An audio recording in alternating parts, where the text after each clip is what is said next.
Vamos a ir a la palabra del Señor. Estamos en el libro de los Hechos, ¿verdad? Estamos en el capítulo número... ¿Qué número vamos? ¿20? ¿2? En el 2. En el 2. Todavía estamos en el 2, ¿verdad? En segunda. Estamos en estos primeros capítulos, nos hemos detenido un poquito más porque necesitamos extraer todo lo fundamental, ¿verdad? De estos primeros pasajes.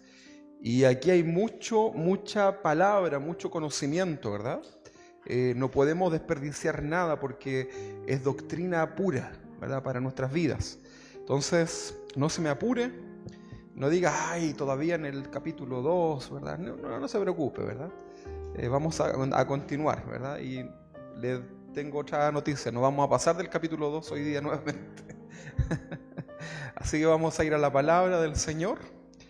Tengo un buen tiempo para poder explicarles. Amén. Así que más o menos como a la 1 de la tarde vamos a estar llegando a destino. ¿Ha visto usted cuando va en el avión le dicen vamos a estar llegando más o menos como a esa hora? Para que tenga una idea. Amén. Vamos a ir entonces a la palabra Hechos capítulo 2. Ya el Señor había resucitado, se había aparecido a los discípulos. Estos 120 estuvieron esperando en el día de Pentecostés, en el aposento alto, la promesa del Señor, y 50 días después viene esta promesa. Fueron todos llenos del Espíritu Santo. Por primera vez en la historia de la humanidad, el Espíritu Santo ahora estaba sobre todos ellos, ya no solamente sobre reyes, sacerdotes y, ¿qué más era? Reyes, sacerdotes y profetas, sino que ahora estaba en medio de todo su pueblo, ¿verdad? Eso era maravilloso. Recuerden que estos eran judíos, también los que estaban ahí, parte todo en ese lugar. Entonces, esta obra maravillosa del Señor se manifiesta y tiene algo así como una muestra, ¿verdad? En donde las personas que fueron bautizadas ahí, todos los 120 fueron llenos del Espíritu Santo y hablaron en otros idiomas, ¿verdad? Y hablaron en el idioma de la gente que estaba justamente en ese lugar, que venían de distintos lugares. Y cada uno de ellos, de esos varones piadosos que peregrinaban cada año a la fiesta de Pentecostés, pudieron escuchar en su propio idioma, ¿qué cosa? ¿Qué escucharon? Las maravillas del Señor. Aprendíamos nosotros que probablemente, y sin duda, las maravillas es que Jesucristo es el Señor, el Evangelio, las buenas noticias, ¿verdad? Entonces, vemos que esto fue un momento hermoso. Sin embargo, algunos pocos tal vez, o tal vez muchos, no lo sabemos, pero algunos se maravillaban de los que no eran parte de ese grupo, que fueron llenos del Espíritu Santo. Algunos se maravillaron de lo que escuchaban y oían, pero otros se mofaron diciendo, estos están llenos de mosto. Vimos también que Pedro en ese momento se pone de pie junto a los otros 11 apóstoles, y puestos de pie le dicen, ¿verdad?, a la gente, ¿cómo se les ocurre decir semejante barbaridad? Es la hora, las 9 de la mañana, ¿verdad? La hora tercera, ¿no? Era las 9 de la mañana. Entonces era imposible, ¿verdad?, que pudiera ser ese asunto. Y ya sin detenerse mucho en eso, avanza y va directamente a la palabra. Y les dice, lo que aquí ha sucedido, lo que ustedes acaban de escuchar y ver, es lo que el profeta, ¿cuál profeta era? El Joel, ¿verdad?, dijo en su palabra, ¿verdad?, que el Señor derramaría su espíritu sobre toda carne, sobre toda persona, ¿verdad?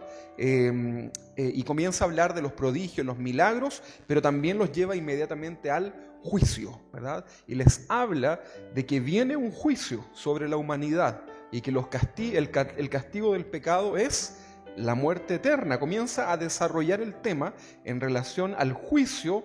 Luego les habla de Jesús, ¿verdad?, que había muerto, que había resucitado, ¿verdad?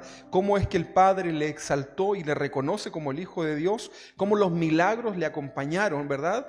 Y frente a esa situación, ¿verdad?, estos hombres se quedaron perplejos, ¿verdad? Algo comenzó a pasar, ¿verdad?, en ese lugar.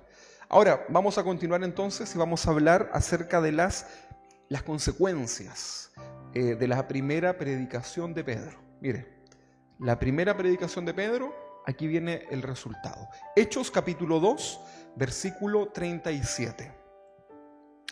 Al oír esto, se compungieron de corazón y dijeron a Pedro y a los otros apóstoles: varones, hermanos, ¿qué haremos? Esta pregunta es súper importante. ¿Qué haremos? Esta es la pregunta que hacen ellos, ¿verdad? ¿Qué haremos? Subráyelo si a usted le gusta subrayar. ¿Qué es lo que le dice Pedro a esta pregunta? No podía desaprovechar la pregunta. Le dice: arrepentíos y bautícese cada uno de vosotros en el nombre de Jesucristo. Mire, lo leemos tan rápido, ¿verdad? ¿Qué haremos? Y él les dice: arrepiéntanse y bautícense. Vamos a ver lo profundo que tiene que ver esta declaración de Pedro en ese contexto. Entonces dice: arrepentíos y bautícese cada uno de vosotros en el nombre de Jesucristo para el perdón de los pecados. Algo también muy importante, ¿verdad? Algo que para ellos no... ¿Cómo es eso de que nos van a perdonar los pecados? ¿Verdad? Solamente se disimulaban, ¿verdad? Se tapaban por ahí, ¿verdad? Pero ya hablaba del perdón.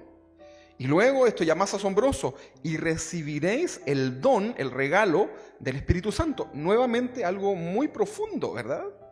Porque para vosotros es la promesa. ¿Qué? ¿Verdad? Para vosotros es la promesa. Las palabras que Pedro está diciendo son palabras fuertes, que para nosotros tal vez no tienen mucho sentido, pero sí lo son, ¿verdad?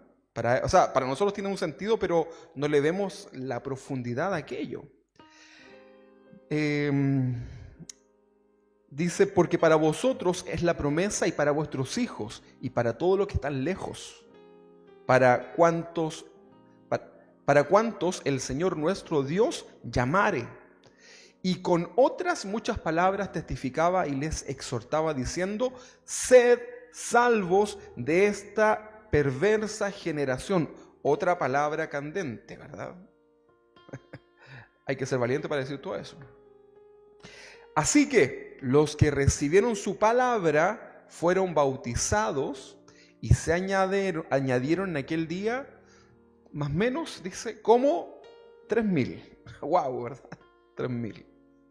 ¿Se imagina 3,000 personas pasando adelante a recibir a Cristo, a arrepentirse de su pecado? Bueno, eso sucedió. A veces decimos que la palabra confrontacional pareciera que no es buena, ¿verdad? Vas a asustar a la gente. Pero lo que Pedro hizo era un hombre lleno del Espíritu Santo confrontándolos, ¿verdad? Directamente. Les estaba diciendo que ustedes, por culpa de ustedes, el Señor había sido asesinado. Pero entendemos el concepto, ¿verdad? Que Él se entregó. Versículo 42 dice: y perseveraban constantemente, perseverar, en la doctrina de los apóstoles.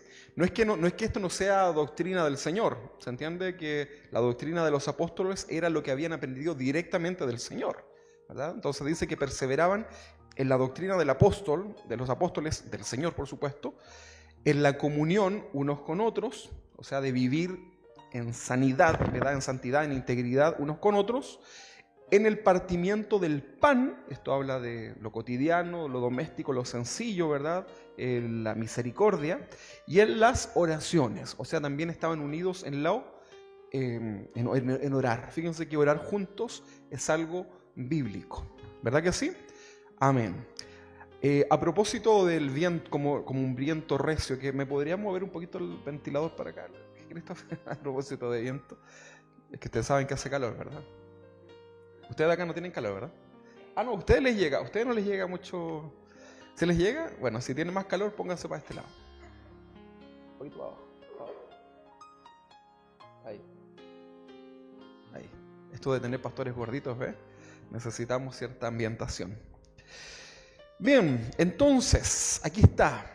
Vemos que 3,000 varones judíos piadosos, ¿verdad? ¿Qué cosa?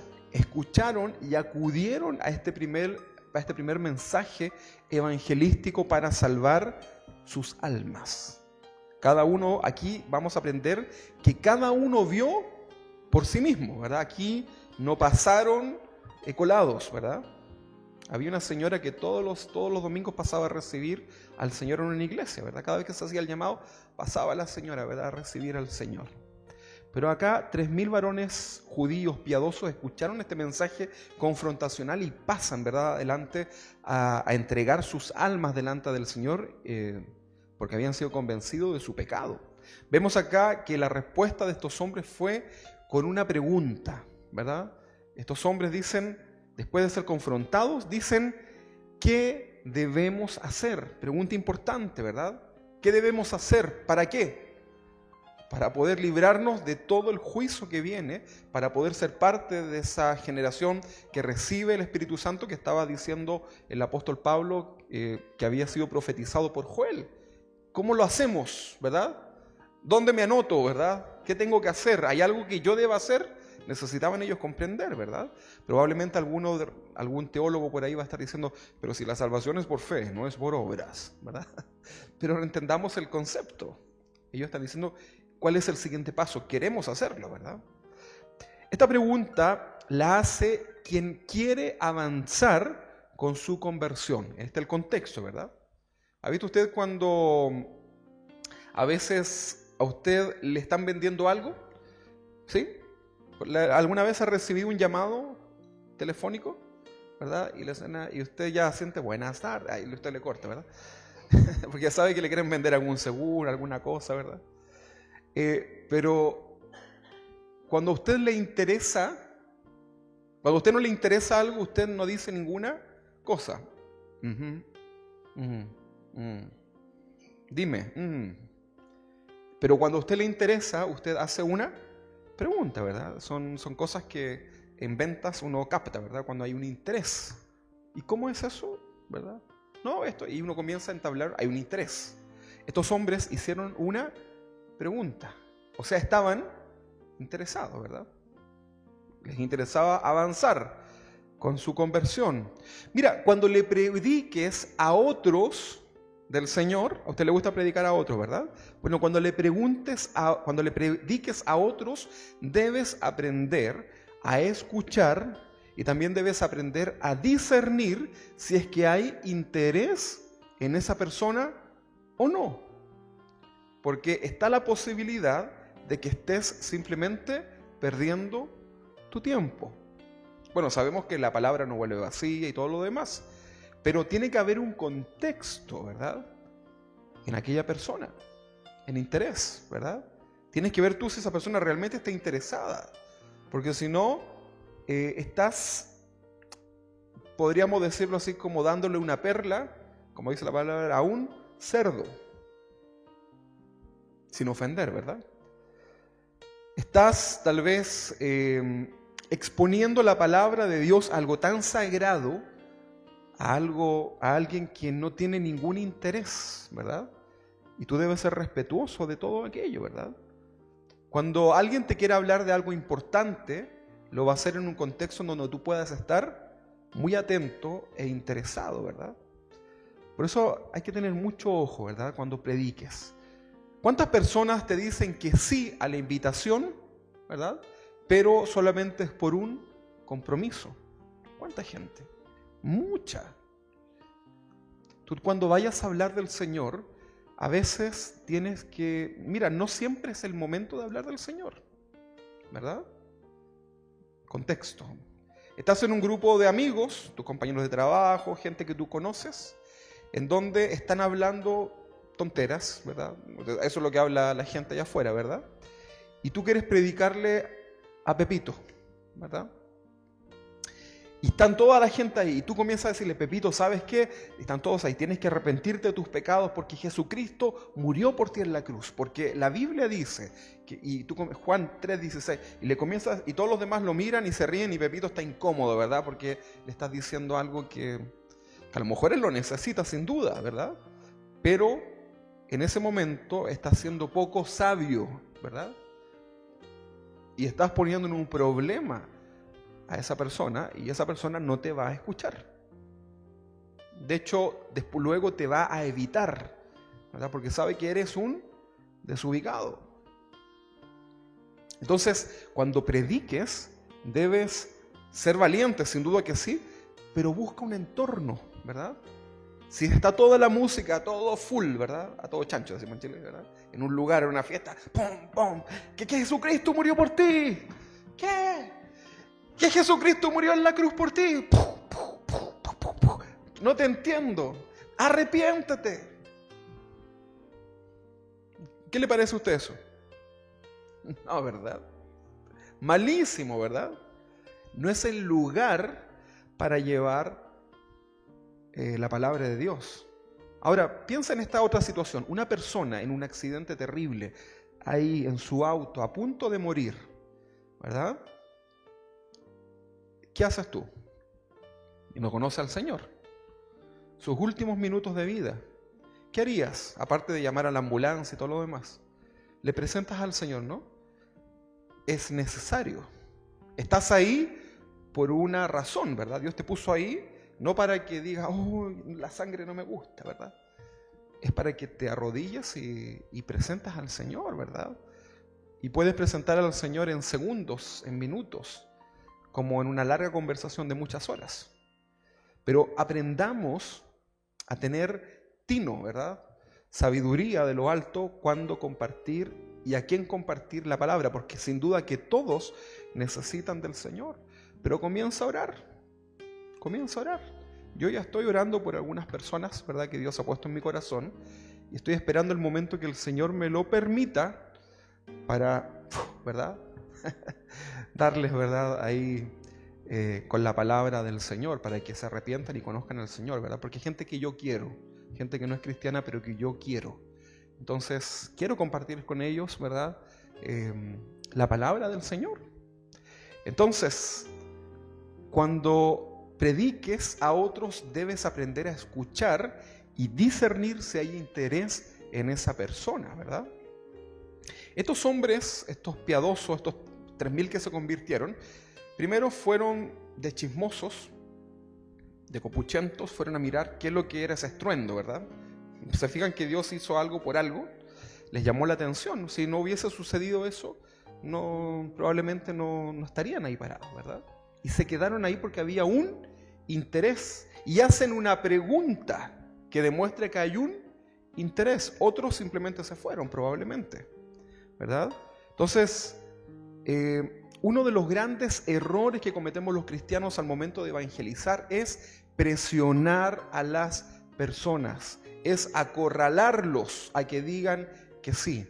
Fíjate que en ventas, lo peor que tú puedes hacer es forzar un negocio, porque en ventas se dice que ese negocio al corto tiempo se va a caer, ¿verdad? No va a prosperar.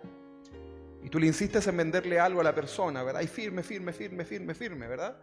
Y la persona firma, pero no está convencida. Después dice, oh, ¿qué hice, verdad? Y anula después ese contrato. Entonces, el ejemplo y la comparativa es burda, pero aprendamos de eso tan cotidiano, ¿verdad? No obligues a las personas. En palabras bíblicas, cálmate, Espíritu Santo, ¿verdad? Porque tú no eres el Espíritu Santo. El que convence de pecados es el Espíritu Santo. Tú puedes compartir la palabra del Señor y hasta ahí llegó tu trabajo.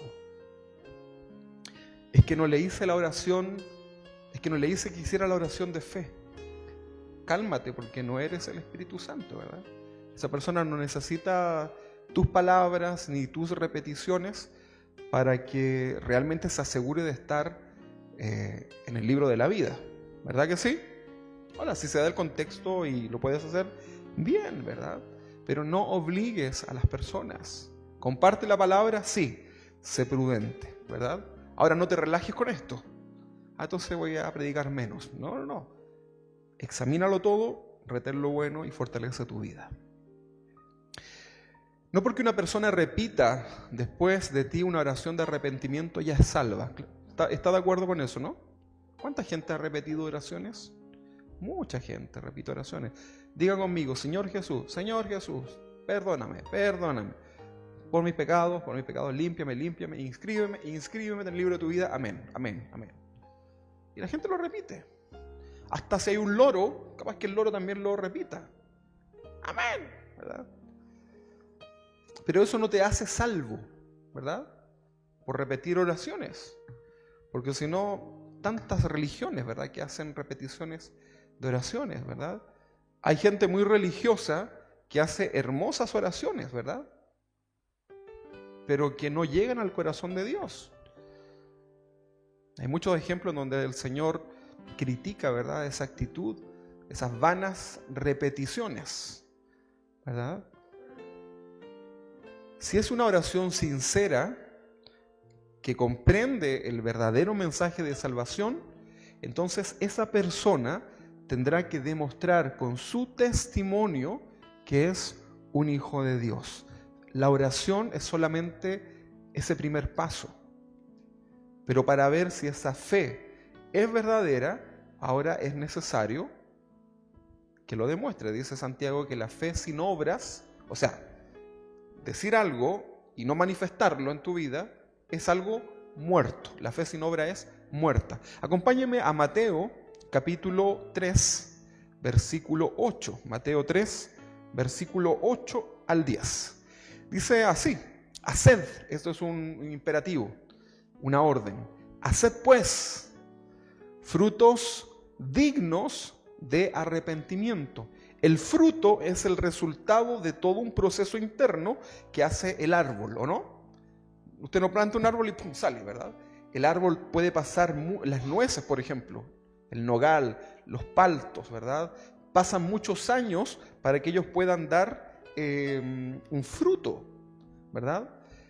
Absorben todo el nutriente, ¿verdad? Se fortalecen, necesitan agua, ser hidratados y luego, ¡pum!, salen sus primeros frutos. Los primeros normalmente no son los mejores y comienza a fortalecerse.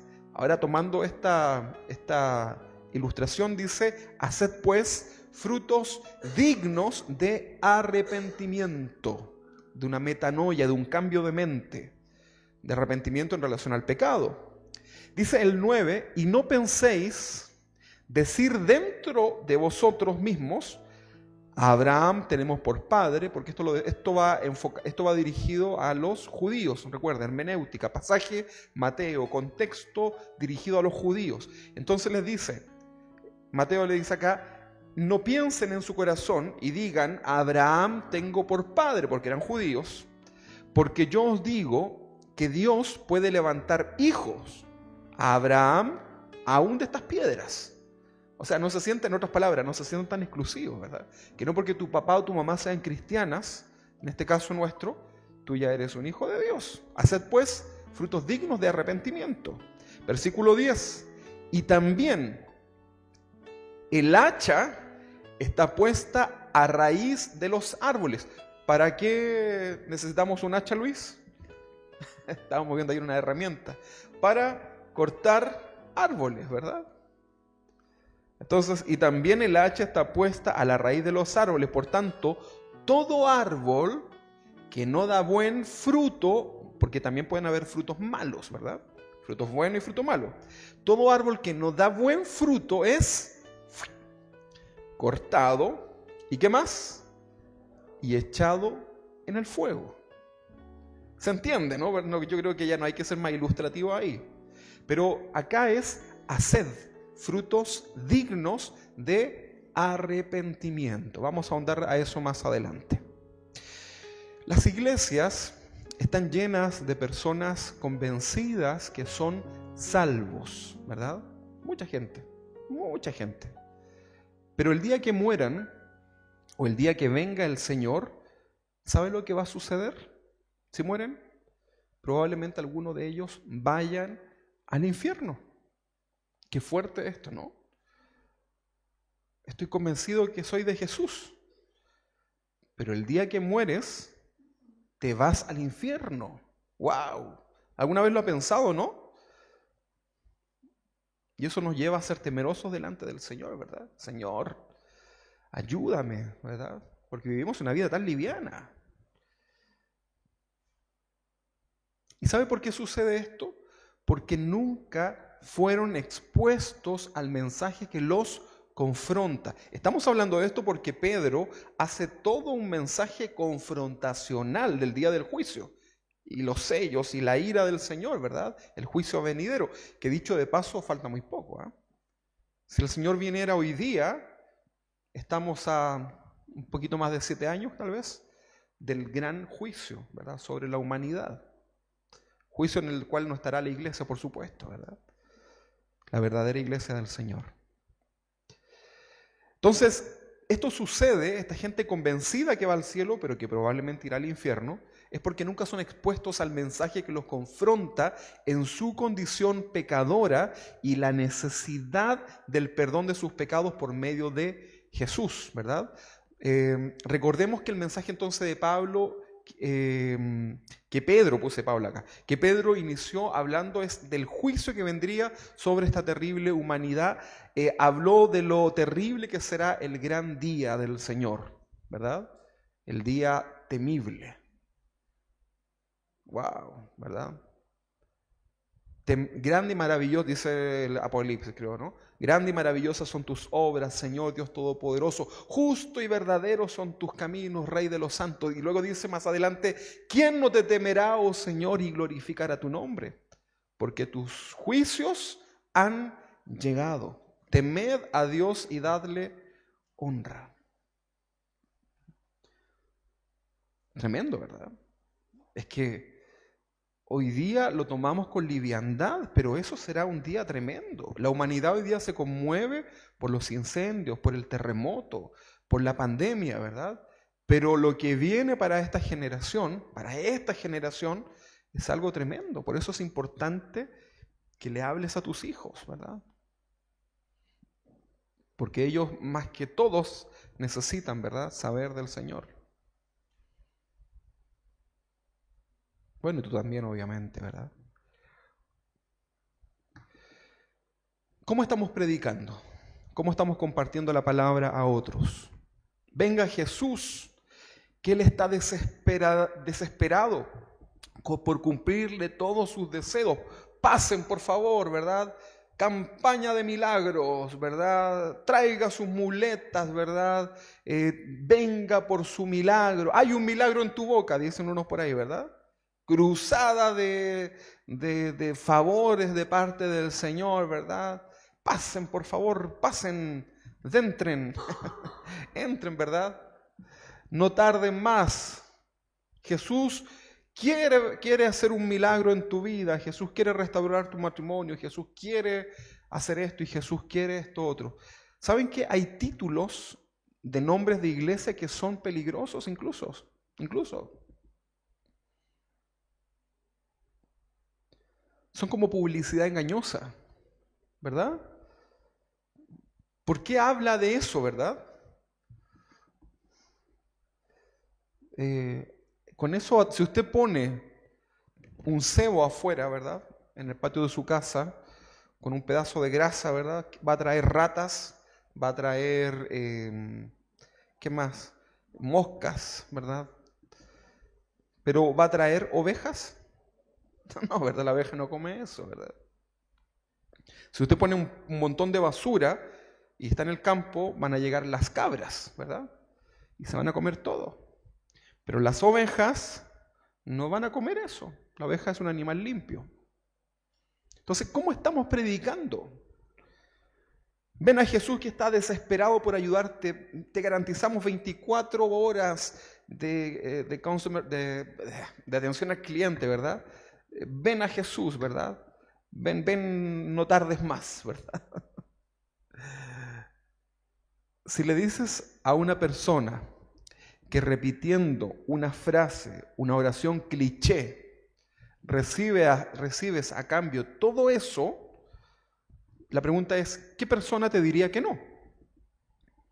Si tú le dices, si vienes a Jesús, Él te va a dar esto y esto otro. Muchas gracias.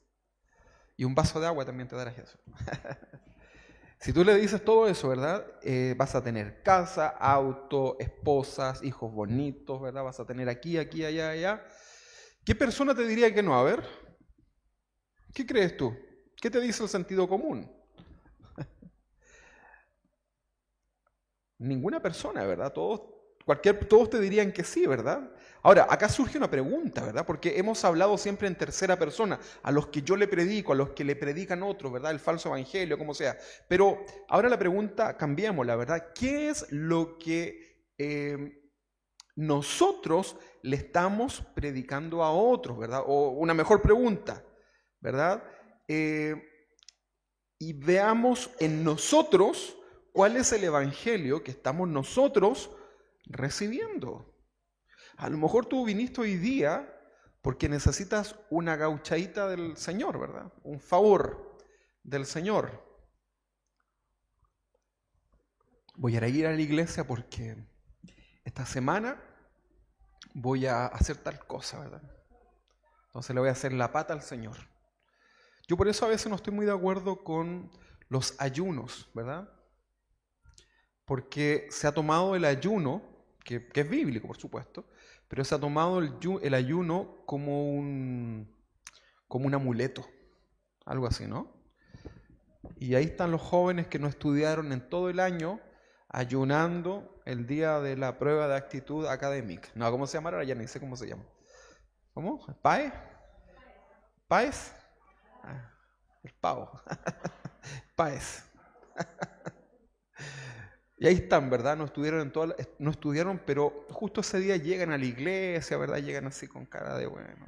Y pasen los jóvenes que son malitos ahí en su vida diaria para que oremos, para que les vaya bien. Y no han estudiado, ¿verdad? Y están en ayuno, ¿verdad? Y así, ¿verdad? Mucha gente lo hace en distintas cosas. Pero, ¿será que podemos burlar a Dios? ¿No dice la Biblia que Dios no puede ser burlado?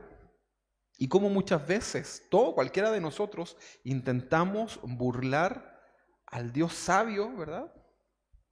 Si hay algo que a mí me molesta es cuando alguien me trata de hacer, que me haga sentir que soy estúpido, ¿verdad? Como que te tratan de decir algo que, no sé si le ha pasado alguna vez, ¿verdad? Tú le dices, pero, no, ¿sabes qué? No sigas con eso porque, ya, córtala, ¿verdad? No sigas, ¿verdad? No soy tonto, ¿verdad? Basta. Pero muchos cristianos están ahí, ¿verdad? Y el Señor está mirando el corazón, ¿verdad? Y toda la parafernalia que puedes hacer es para conseguir tu milagro, ¿verdad? Como que ignorando, ¿verdad? Que Dios es bondadoso y misericordioso, ¿verdad? ¿Cuántas veces el Señor no te ha enseñado y te ha dado algo cuando has estado en el peor momento, tal vez espiritual de tu vida? Y Dios aún así abre sus manos de bendición sobre su vida. Y el Señor lo sabe hacer en algún momento porque nos quiere mostrar, ¿verdad? Yo a veces he caído de rodillas delante del Señor, ¿verdad? Porque he comprendido, ¿verdad? Que siendo tan malo, ¿verdad? Dios sigue siendo fiel, Dios sigue siendo bueno y bondadoso conmigo. Ya el hecho de que tú vivas y yo vivamos, ¿verdad? Y nos podamos estar aquí ya respirando, ya demuestra la bondad, ¿verdad? En la Biblia en algún pasaje dice la pregunta, ¿por qué no hemos sido consumidos, verdad? Producto de nuestra maldad. ¿Amén? No, dígame porque eso es así sea, ¿verdad? Ay, Señor. Pregunta para nosotros, ¿comprendió realmente usted el mensaje de salvación el día que usted dijo recibir a Cristo en su corazón? ¿Lo comprendió con claridad? Otra pregunta, ¿vives una vida temerosa delante del Señor, haciendo lo que Mateo nos decía, frutos dignos de arrepentimiento en tu vida? ¿Vives así? ¿O vives a lo Frank Sinatra, a mi manera, verdad?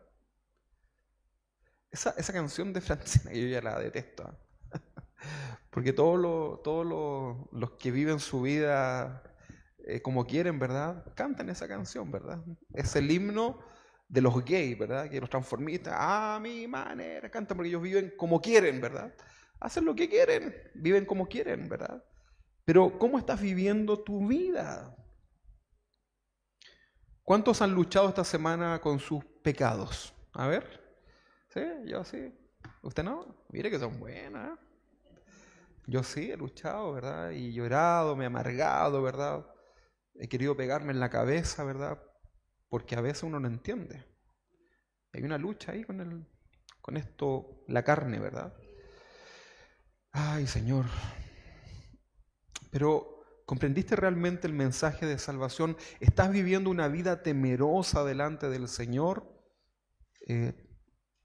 haciendo frutos dignos de arrepentimiento para la gloria del Señor, para su alabanza, ¿verdad?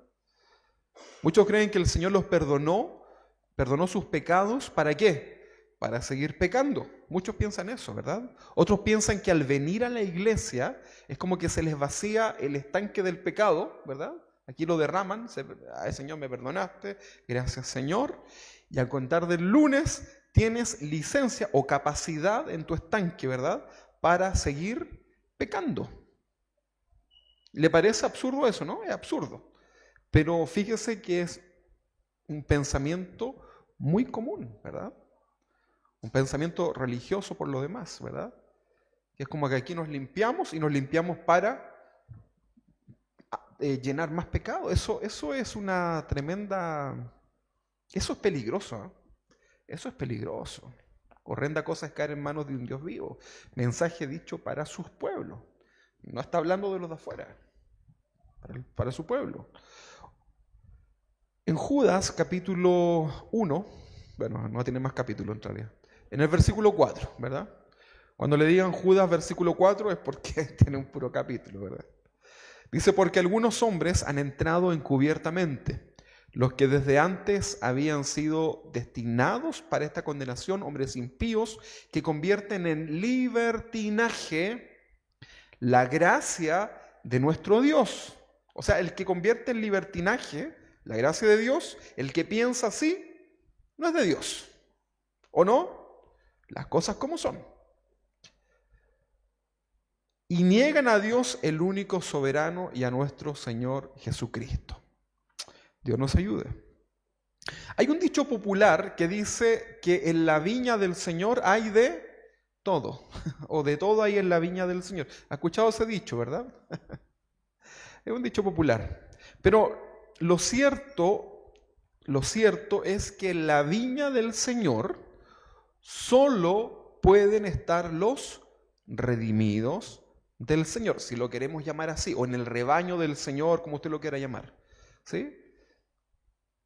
Entonces, este tema es bien amplio, ¿eh? Es bien amplio, porque aquí tenemos los maduros espiritualmente, ¿verdad? Los más inmaduros, ¿verdad? Que son salvos, sin duda, ¿verdad? Pero en el camino del Señor, en la viña del Señor, en el rebaño del Señor están solamente los que han sido redimidos por el Señor. Y esto es bastante amplio, ¿verdad? Ahora, ¿por qué estamos hablando de esto? Porque hemos llegado a la conclusión que estos 3.000 hombres que pasan ahí a arrepentirse y muestran su interés haciendo esta pregunta a Pedro, ¿qué hacemos? ¿Qué vamos a hacer? Eran hombres que estaban convencidos, ¿verdad? No estaban jugando ellos con esto que estaban... Y usted dice, pero pastor, ¿cómo lo puedes asegurar? Pues se lo voy a explicar más adelante, ¿verdad? Pero fíjense, ¿verdad? Por eso estamos hablando de la liviandad que muchas veces tenemos en predicar. Tanta liviandad que a veces ni siquiera predicamos, que eso ya es otro tema, ¿verdad? Eso es un pecado. No predicar es un pecado, ¿sabías tú? Porque no estás obedeciendo a la ordenanza que te dio el Señor. Hay dos cosas que tú debes hacer en esta tierra como cristiano. Primero, alabar a Dios, porque fuimos creados para su alabanza, ¿verdad?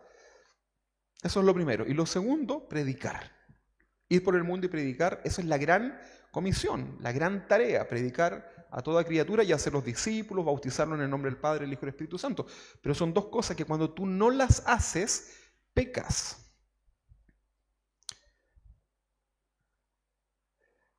Ahora, ¿cómo se componen las congregaciones en general, verdad? En general. Pero el mensaje es hoy día para esta iglesia local, pero es amplio, ¿verdad? Entonces hay personajes dentro de las iglesias, las congregaciones locales. Porque cuando me cuesta decir iglesia, porque iglesias son los que tienen al Señor, ¿verdad?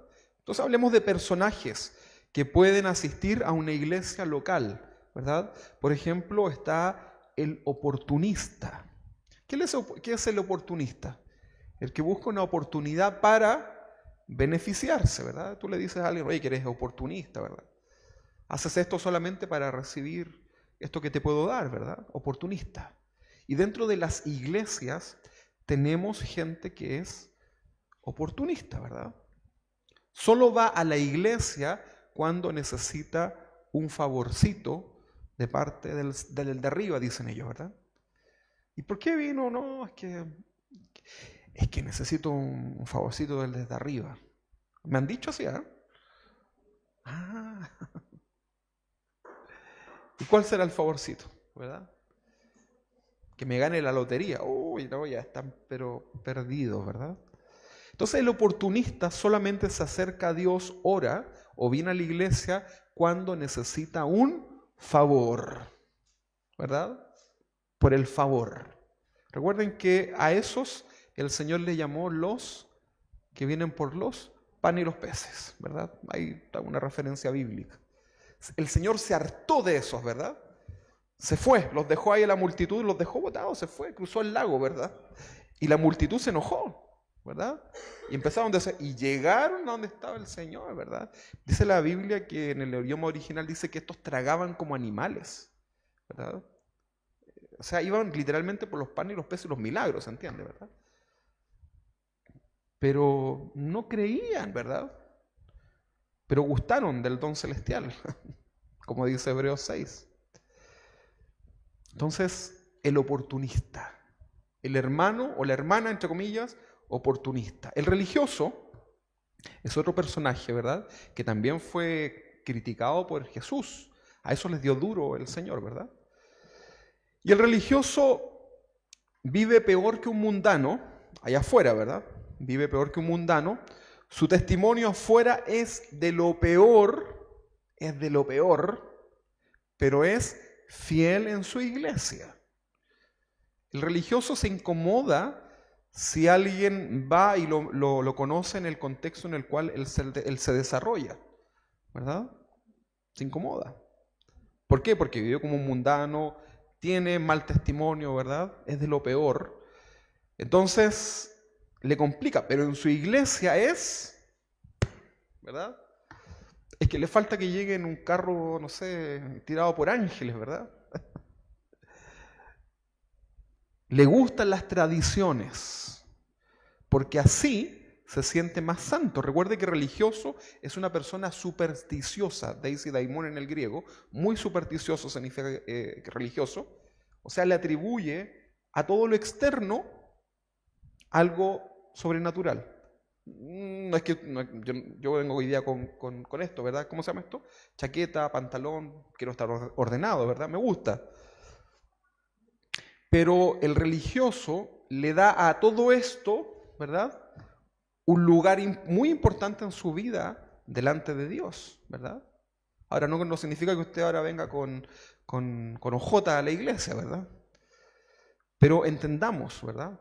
El personaje religioso tiene un mal testimonio, vive peor que un mundano, es lo peor, ¿verdad? Pero la iglesia es muy fiel.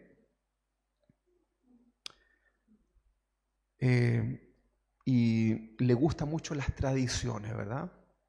Estas tradiciones las cumple fácilmente, ¿verdad? No le cuesta el terno, la corbata, el pelo, todas esas cosas no les cuesta. Lo hace con mucha facilidad. Pero en el corazón, dice el Señor, son sepulcros blanqueados, porque están podridos, ¿verdad? Un sepulcro. Muy bonita podrá ser la tumba, pero adentro tiene lo que tiene toda tumba, un muerto pudriéndose, ¿verdad? Dicho de paso, el ser humano es lo más hediondo, ¿verdad? En comparación de un perro muerto y todas esas cosas, el ser humano es lo peor. Dicen, yo nunca lo he escuchado, pero nunca lo he sentido, pero si alguna vez ha ido al Instituto Médico Legal, usted sabrá de esto, ¿verdad? También otro personaje dentro de las iglesias es el conocido como el lobo rapaz. El lobo rapaz. El lobo rapaz tiene aspecto de piadoso, ¿verdad? Son bonitos los lobos, ¿o no? Son bonitos, ¿verdad? No se ve como un dragón de Comordos, no se ve así como feo, así, ¿verdad? Como bonito, ¿verdad? Pero no tienen piedad, ¿verdad? Para matar a su víctima. Y le gustan las víctimas inofensivas, ¿verdad? Nunca usted va a ver un lobo atacando a un león. No, ¿verdad? El lobo es cobarde. El lobo ataca al animal indefenso, ¿verdad? Los que saben de esto del campo lo entenderán, ¿verdad? El lobo rapaz tiene aspecto piadoso, tiene aspecto de temeroso, es bien correcto, pero termina siendo el peor, ¿verdad? Por ahí hay un dicho popular que dice que los calladitos son los peores. Bueno, pero hablemoslo acá dentro de este contexto. Son personajes que llenan las iglesias por el falso evangelio que han recibido en sus vidas. Luego está el emocional, el personaje, el emocional, ¿verdad? Le gusta cantar, le gusta la oración con unción, ¿verdad? Oh, este culto estuvo bueno, ¿por qué no? Porque sentí la gloria, ¿verdad? Le gusta, ¿verdad? La oración así efusiva, ¿verdad? Le gusta el griterío, ¿verdad? Le gusta cantar, le gustan las oraciones con unción. También le gustan las obras humanitarias, ¿verdad? Que no es malo, ¿verdad? Pero hagamos, prende con agua, ¿verdad? Hagamos todo esto, ¿verdad? Es un muy buen amigo el emocional porque se pone en tu lugar, ¿verdad? Llora contigo, ¿verdad? Está ahí, ve la noticia y todo el matinal se lo llora, ¿verdad? Está ahí. Emocional. Pero vive sumido, esclavizado en el pecado. No es capaz de dejar pecados que tiene ahí, ¿verdad? Arraigados en el corazón. Y él lo sabe, ¿eh? Ese personaje lo sabe. Y fíjense que se arrepiente incluso. Semana a semana se va a arrepentir. Porque es confrontado, ¿verdad? Por la palabra. Pero es inmediatamente engañado por su emocionalidad, ¿verdad? Y llora, ¿verdad? Como terriblemente. Pero es pura emoción. Es emoción sin convicción. Mira, mejor no llores nada y comienza a poner en práctica una sola cosita, ¿verdad? De lo que aprendes en el Señor, ¿o no? ¿Qué es mejor, irnos todos mojados, llenos de lágrimas, ¿verdad? Y allá afuera seguir siendo iguales, o irnos así serios, ¿verdad? Pero convencidos en el corazón de que debo cambiar. ¿Qué es mejor? ¿Verdad? Porque todas esas lágrimas no van a servir para apagar el fuego, ¿verdad? Que espera en el infierno. Uy, qué fuerte, que el pastor, qué malo, ¿verdad? Bueno, veamos qué pasó con Pedro, ¿verdad? También está el cristiano, el personaje escatológico. Fíjate esto, el escatológico. ¿Sabes lo que es el escatológico, no? Es el que le gustan las cosas del tiempo final, ¿verdad? Cada vez que hay una catástrofe mundial, se pone espiritual, ¿verdad? Está temblando, ¿verdad? Cristo viene, y se le sale, ¿verdad? El cristiano que lleva adentro, ¿verdad? Y ¿verdad? Dice, viene el juicio, ¿verdad? Estas semanas en el sur, yo he visto por internet, por esto que ha pasado en el sur, 1000 profecías, 1000 cosas, ¿verdad? Entonces este personaje escatológico se pone espiritual, cita las profecías del juicio, ¿verdad? Disfruta tirándole el juicio a la gente, ¿verdad? El detalle, ¿verdad? Dice que las langostas van a ser langostas, ¿verdad? Y todas las cosas, ¿verdad? Los monstruos del Apocalipsis, ¿verdad? Le gusta eso. Es bueno apuntando a los demás, ¿verdad? Todos ustedes se van a ir al infierno, ¿verdad? Son todos unos ignorantes. Todos ustedes van a irse directo para allá, ¿verdad? Es egocéntrico, ¿verdad? Y ese egocentrismo no le permite ver su propia condición, ¿verdad? Le gusta, es amarillista, ¿verdad? ¿Sabe lo que es amarillista? Le gusta la noticia trágica, ¿verdad? La disfruta, ¿verdad? Siente como un fuego que no proviene del Señor en esas cosas, ¿verdad? El juicio. Pero, y comprende, a lo mejor se sabe toda la escatología, pero no es capaz de cambiar y de entender que el día del Señor viene. Y ya luego cuando se acaba la noticia, se desactiva el volcán, pasó el terremoto, pasó la pandemia, vuelve a su estado, ¿verdad? Hasta que una nueva catástrofe aparece y Cristo viene, aleluya. Mi pregunta es, ¿qué pasaría si el Señor no viene en un cataclismo, verdad? Lo va a pillar mal, probablemente. Otro personaje que tenemos dentro de las iglesias es el sufrido o la sufrida. Siempre está en prueba tras prueba, ¿verdad? Y se justifica en sus sufrimientos para no tomar decisiones en su vida.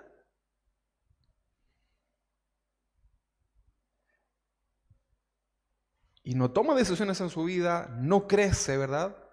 Le molesta a la gente o los hermanos que no se compadecen de su dolor o que no le preguntan, ¿verdad?, de su sufrimiento. Probablemente al escuchar esto también se moleste, ¿verdad? Pero es así, ¿verdad? Una vez el Señor nos dijo en una oración, nos juntábamos a orar en una iglesia antes de yo ser pastor, y el Señor inspiró a una hermana para decirnos algo tan simple, ¿verdad? Dejen de lamer sus heridas, nos dijo.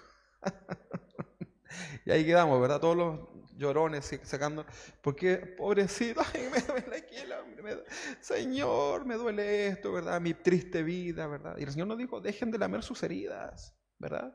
Porque ¿sabe por qué significa eso, no? Lamer tus heridas.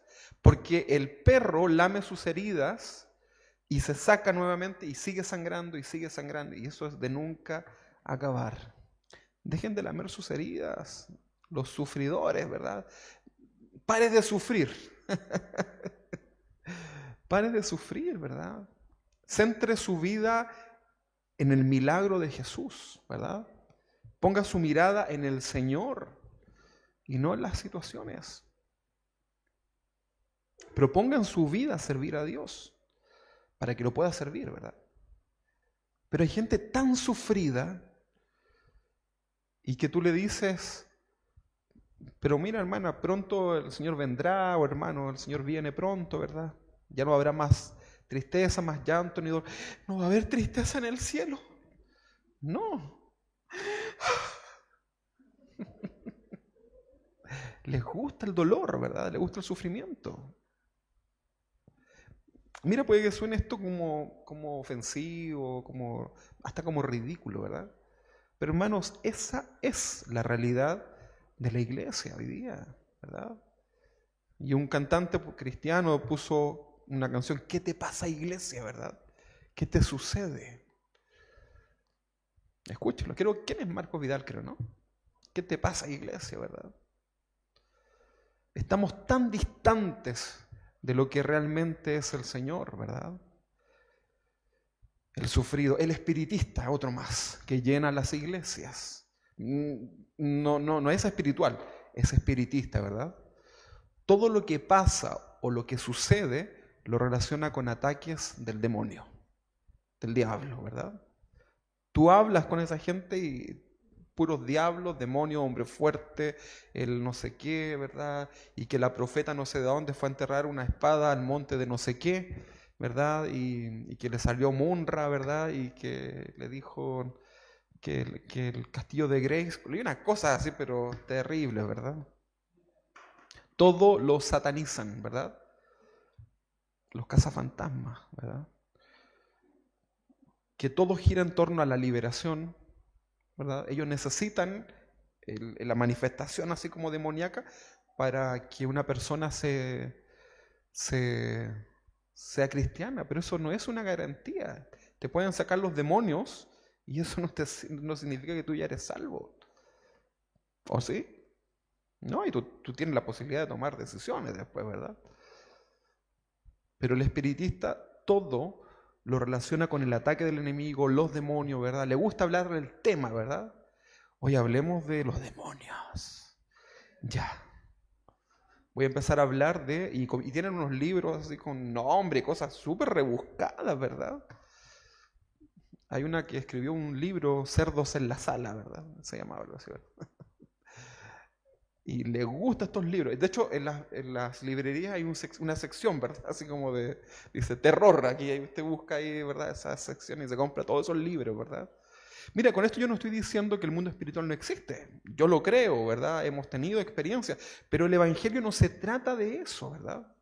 Tu culto al Señor no se trata de estar diciéndole unas cuantas verdades al diablo, ¿verdad? Hoy te arrebato lo que a mí me pertenece. Eso no es para ojalá ni se nombre al diablo en el culto del Señor, ¿verdad? Ya me complica hasta mencionarlo, ¿verdad?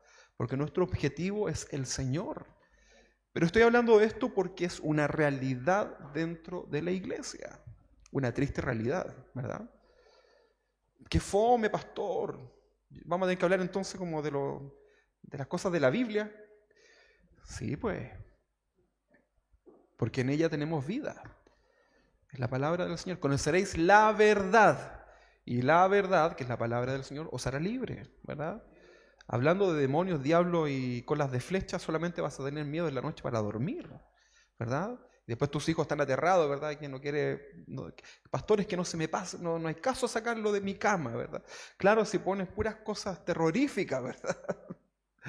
Yo me acuerdo cuando chico, ¿verdad? Escuchábamos esos cassettes del que fue al cielo, al infierno, y nosotros así los niños tomándole la oreja. Y de pronto, ¿verdad? Ya había, y más encima con una música así. Y le sufríamos los niños, por si no lo sabían. Después dormíamos muerto de calor en el verano, tapados, ¿verdad? Así con no destaparnos, ¿verdad? Ay, Señor. Entonces el espiritista le gusta, ¿verdad? Estas cosas, las experiencias sobrenaturales, ¿verdad? Los dones y todas estas cosas, ¿verdad? Yo no digo que no digo que los dones no sean manifiestos para la iglesia, ¿verdad? Pero los dones son dones nada más, ¿verdad? Los de Corintios tenían muchos dones espirituales, pero andaban por las tapas, ¿verdad? Con su vida espiritual. Así que hables lengua no es nada, ¿cachai? Nada.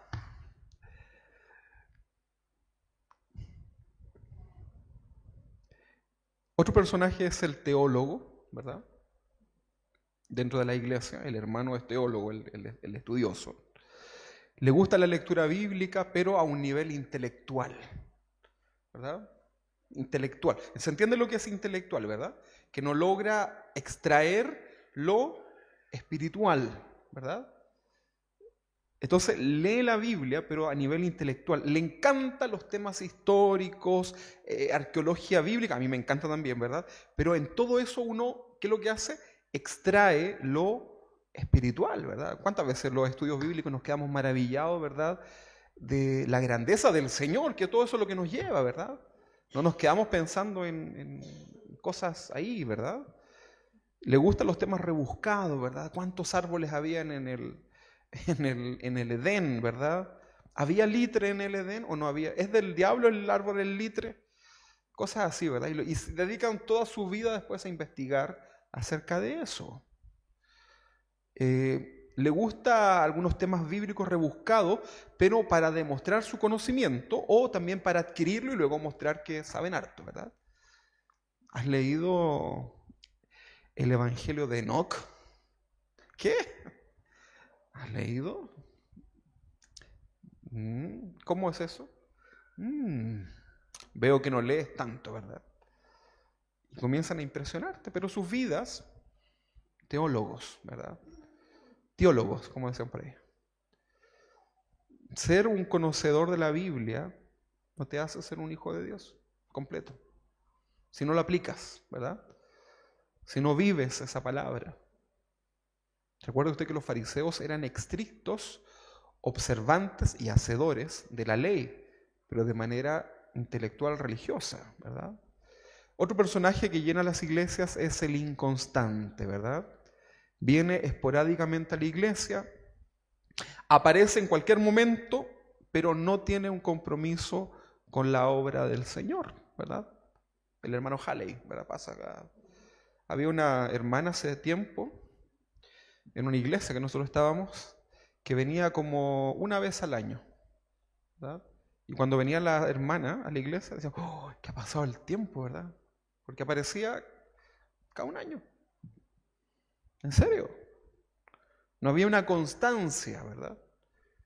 Yo no digo que usted tiene que estar todos los domingos sin poder faltar, pero hay personas que vienen cada mes, ¿verdad? Y eso no está bien. Eso no glorifica al Señor. Bueno, el verdadero hombre o la verdadera mujer de Dios es aquel que ha sido alcanzado y confrontado con la palabra de Dios. Se ha dado cuenta que sus pecados ofenden a Dios y que necesita un Salvador que sea capaz de perdonarlo y redimirlo del justo castigo eterno. Eso hace un hombre de Dios, ¿verdad? El verdadero hijo de Dios o hija de Dios renuncia a su pecado. ¿Sabe lo que es renunciar? ¿Usted ha renunciado alguna vez a su trabajo? ¿Sí? Usted renuncia y digo, jefe, renuncio. Ahí está mi carta de renuncia, me voy. Y usted se va, ¿verdad? Pero usted no vuelve a los 2 días, ¿verdad? ¿Y qué haces tú aquí si renunciaste? Tú renuncias para no volver.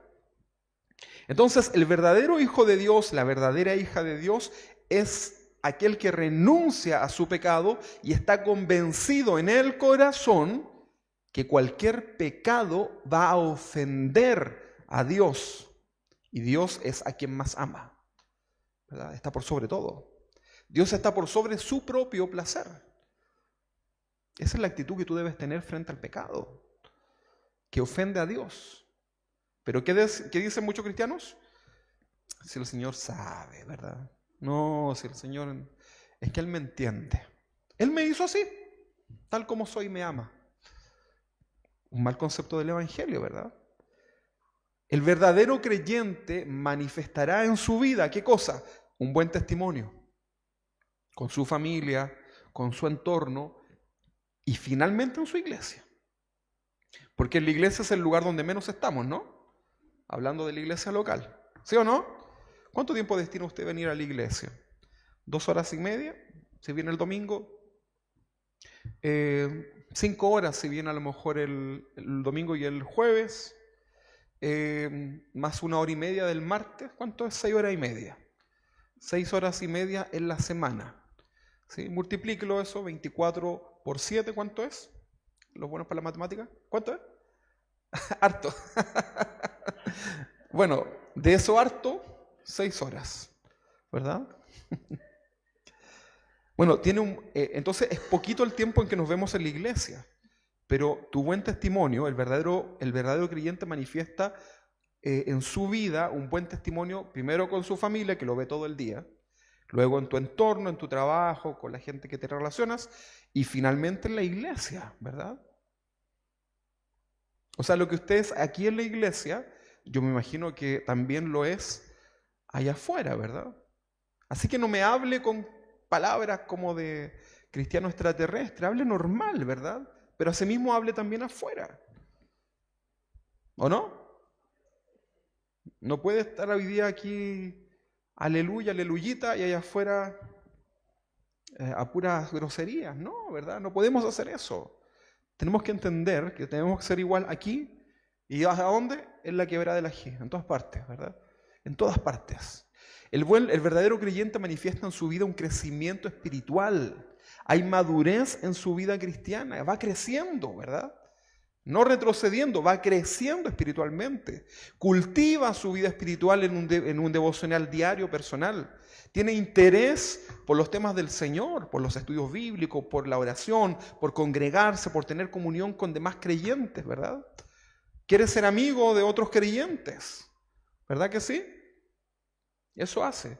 Yo me siento tan bien cuando me relaciono con gente cristiana, ¿verdad? Porque podemos hablar. Y cuando me relaciono con otros que no son cristianos, los estoy mirando para evangelizarle, ¿verdad? Pero tengo comunión, ¿verdad?, con los otros creyentes. No es que me hostiguen, así, ay, estos hermanos, ¿verdad? Desea servir a Dios en su obra, en lo que sea, en lo que sea. A propósito, para el 18 tenemos cupo para el aseo. Ahí está, tenemos, ¿no? Anótese, ¿verdad? Desea servir a Dios en su obra, en lo que sea, y entiende su compromiso con la obra, con el sustento de la obra. Se somete a las autoridades espirituales. Si el pastor le llama la atención, entiende espiritualmente por qué es eso, ¿verdad? Me voy de la iglesia, ¿verdad? No. Yo no fui llamado para sobarle el lomo, créame esto. Con suerte le hago masaje a mi esposa, ¿verdad? Así que yo no les voy a venir a sobar el lomo a ustedes. con todo el amor del Señor. Ni tampoco espero que usted me sobe el lomo a mí, ¿verdad? Prefiero que seamos sinceros, ¿verdad? Y que nos vayamos todos para el cielo. Ese es mi deseo. Pero yo sé que eso no va a ser así. Algunos no van a ir al cielo.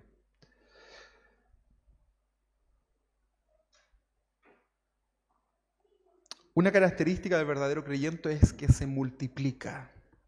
¿Sí? Un verdadero creyente no puede ser estéril. Multiplicar significa que le predica a otros, ¿verdad?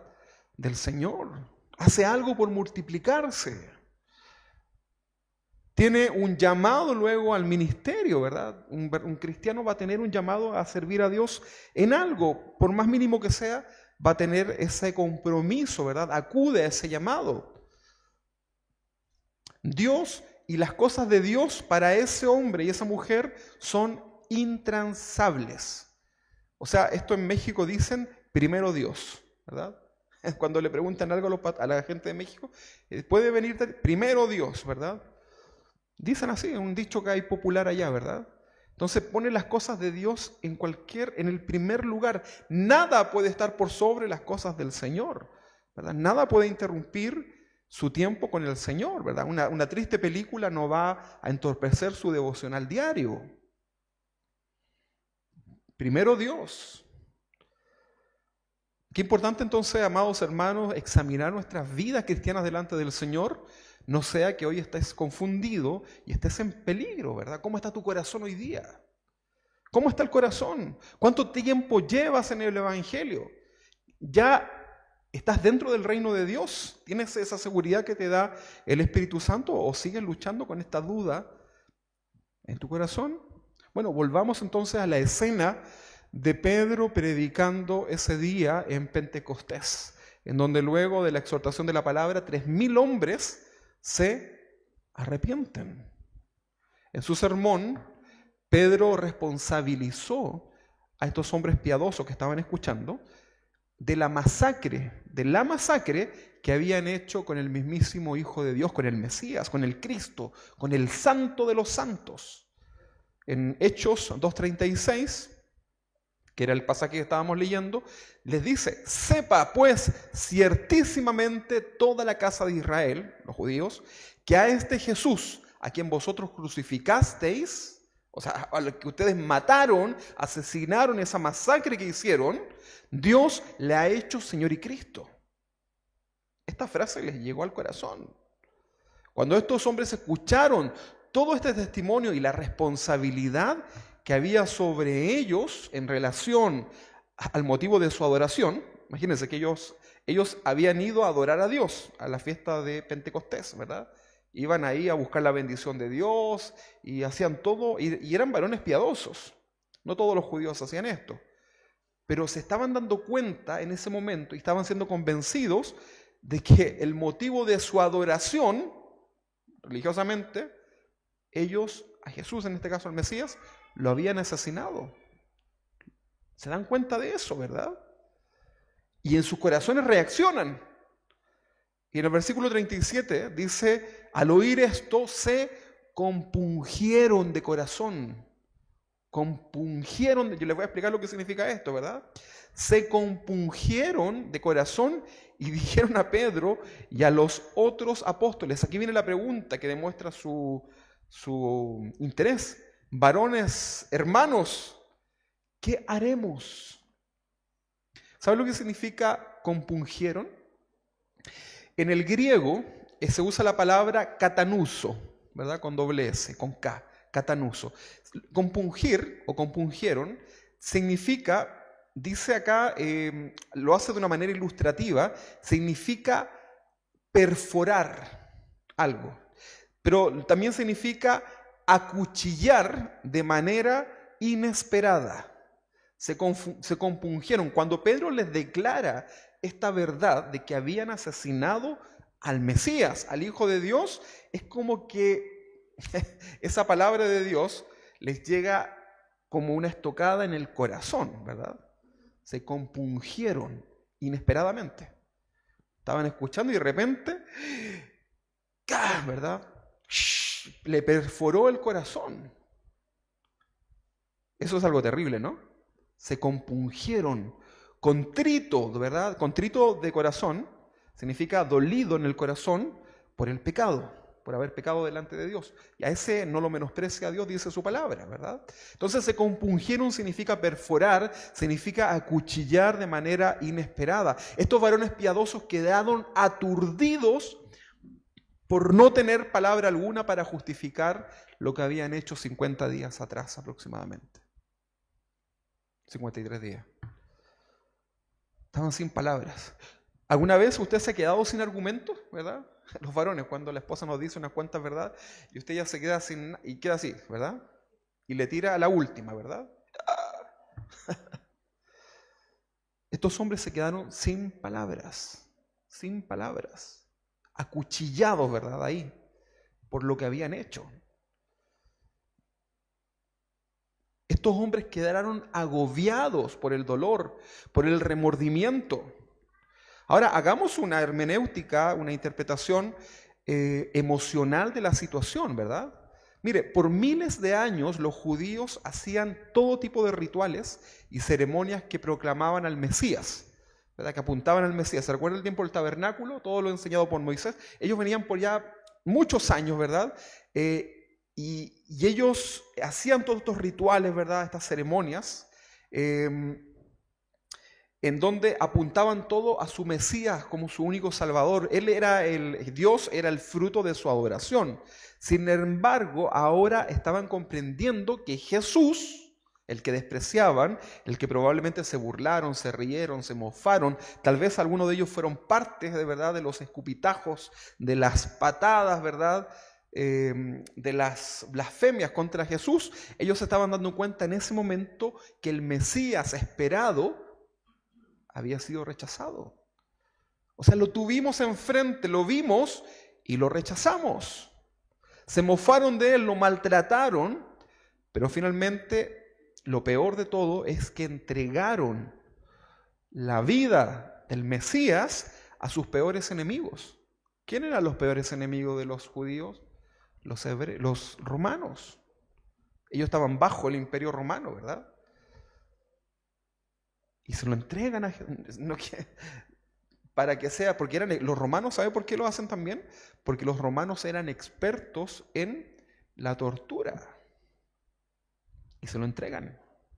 Todo eso estaba pasando por el corazón y la mente de esos hombres piadosos que estaban ahí. ¿Se da cuenta que hay que detenerse un momentito para no ir tan rápido en el texto bíblico? Estos romanos torturaron con toda libertad al rey de los judíos. Es como que tú le entregues tu hijo a tu peor enemigo para que lo torture delante tuyo, ¿verdad? Y lo torturan finalmente en una cruz, lo matan en una cruz. El lugar más, el peor lugar en donde un judío podía estar, porque era maldito el que moría en la cruz.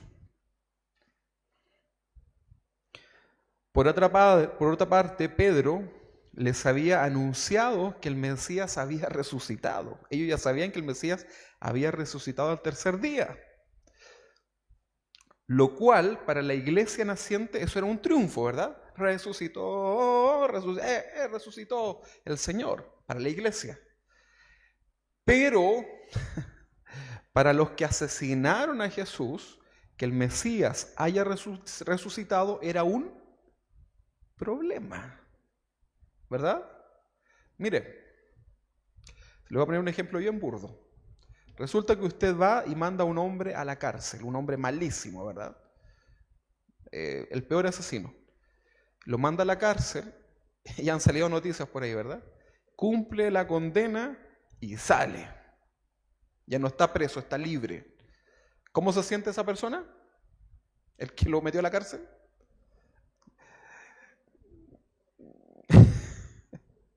Está en problemas ese hombre, ¿verdad? Porque ese hombre le tocó estar años ahí en la cárcel, bueno, pagó lo que tenía que hacer, pero su corazón sigue siendo un hombre malvado, ¿verdad? Y muchas veces sucede que hay venganza. A veces incluso la venganza viene estando ellos en la cárcel. Pero ahora, ¿por qué quiero que entendan? ¿Por qué les doy ese ejemplo que no tiene nada que ver con Jesús? Pero Estos hombres habían asesinado a Jesús, pensaron que habían hecho justicia, que se habían librado de ese hombre, pero resulta que Pedro les acaba de decir que el hombre en el cual estaban creyendo, que habían asesinado, había resucitado. Entonces estaban en un tremendo problema. El Hijo de Dios. O sea, ¿cómo me presentaré delante de ese Mesías? ¿Entiende esta hermenéutica emocional a lo que queremos llegar para que usted se ponga en ese lugar y en ese contexto? Recordemos entonces que Pedro le había dado el discurso en el Salmo 110. ¿Se acuerda que lo leímos la semana pasada? Que habla de la derrota de los enemigos del Mesías, ¿verdad? Hablándolo en un sentido escatológico, ¿verdad? Y en ese momento, ¿verdad? Porque eso habla del futuro, pero en ese momento, ¿quién eran los principales enemigos del Mesías? En el momento en que Pedro predica. ¿Quién eran los principales enemigos del Mesías? ¿Quién cree usted? No estoy hablando de los términos bíblicos, estoy hablando del contexto de lo que había sucedido nada más. ¿Quién eran los principales enemigos? Los que lo habían cruelmente asesinado. O sea, cada persona que le dio una bofetada, un escupo, lo que sea, ¿verdad? En ese momento, en ese contexto, era un enemigo del Señor. Pero recordemos que las palabras del Señor fue: Padre, perdónalos porque no saben lo que hacen. Pero en sus corazones, ellos sabían que eran los peores enemigos del Mesías, de Jesús. Estos judíos piadosos se acaban de dar cuenta que estaban en un tremendo problema, pero un problema eterno. Sin embargo, con el Señor siempre tenemos una salida, ¿verdad? Eso es bueno. Porque también estaba el mensaje de salvación en ello, ¿verdad? Les dice el apóstol, ¿verdad? Que hay una buena noticia de salvación. ¿Te das cuenta entonces que la condición del corazón en la cual reciben a Jesús como Salvador es bastante distinta a la que nosotros pensábamos? Como que fue así como una pasada para adelante nada más. Había un contexto. Sigamos.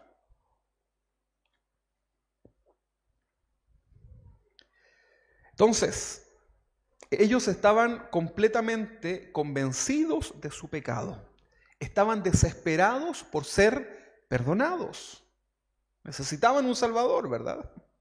Necesitaban ese perdón. En esta condición del corazón es en la cual nosotros debemos llegar a Jesús.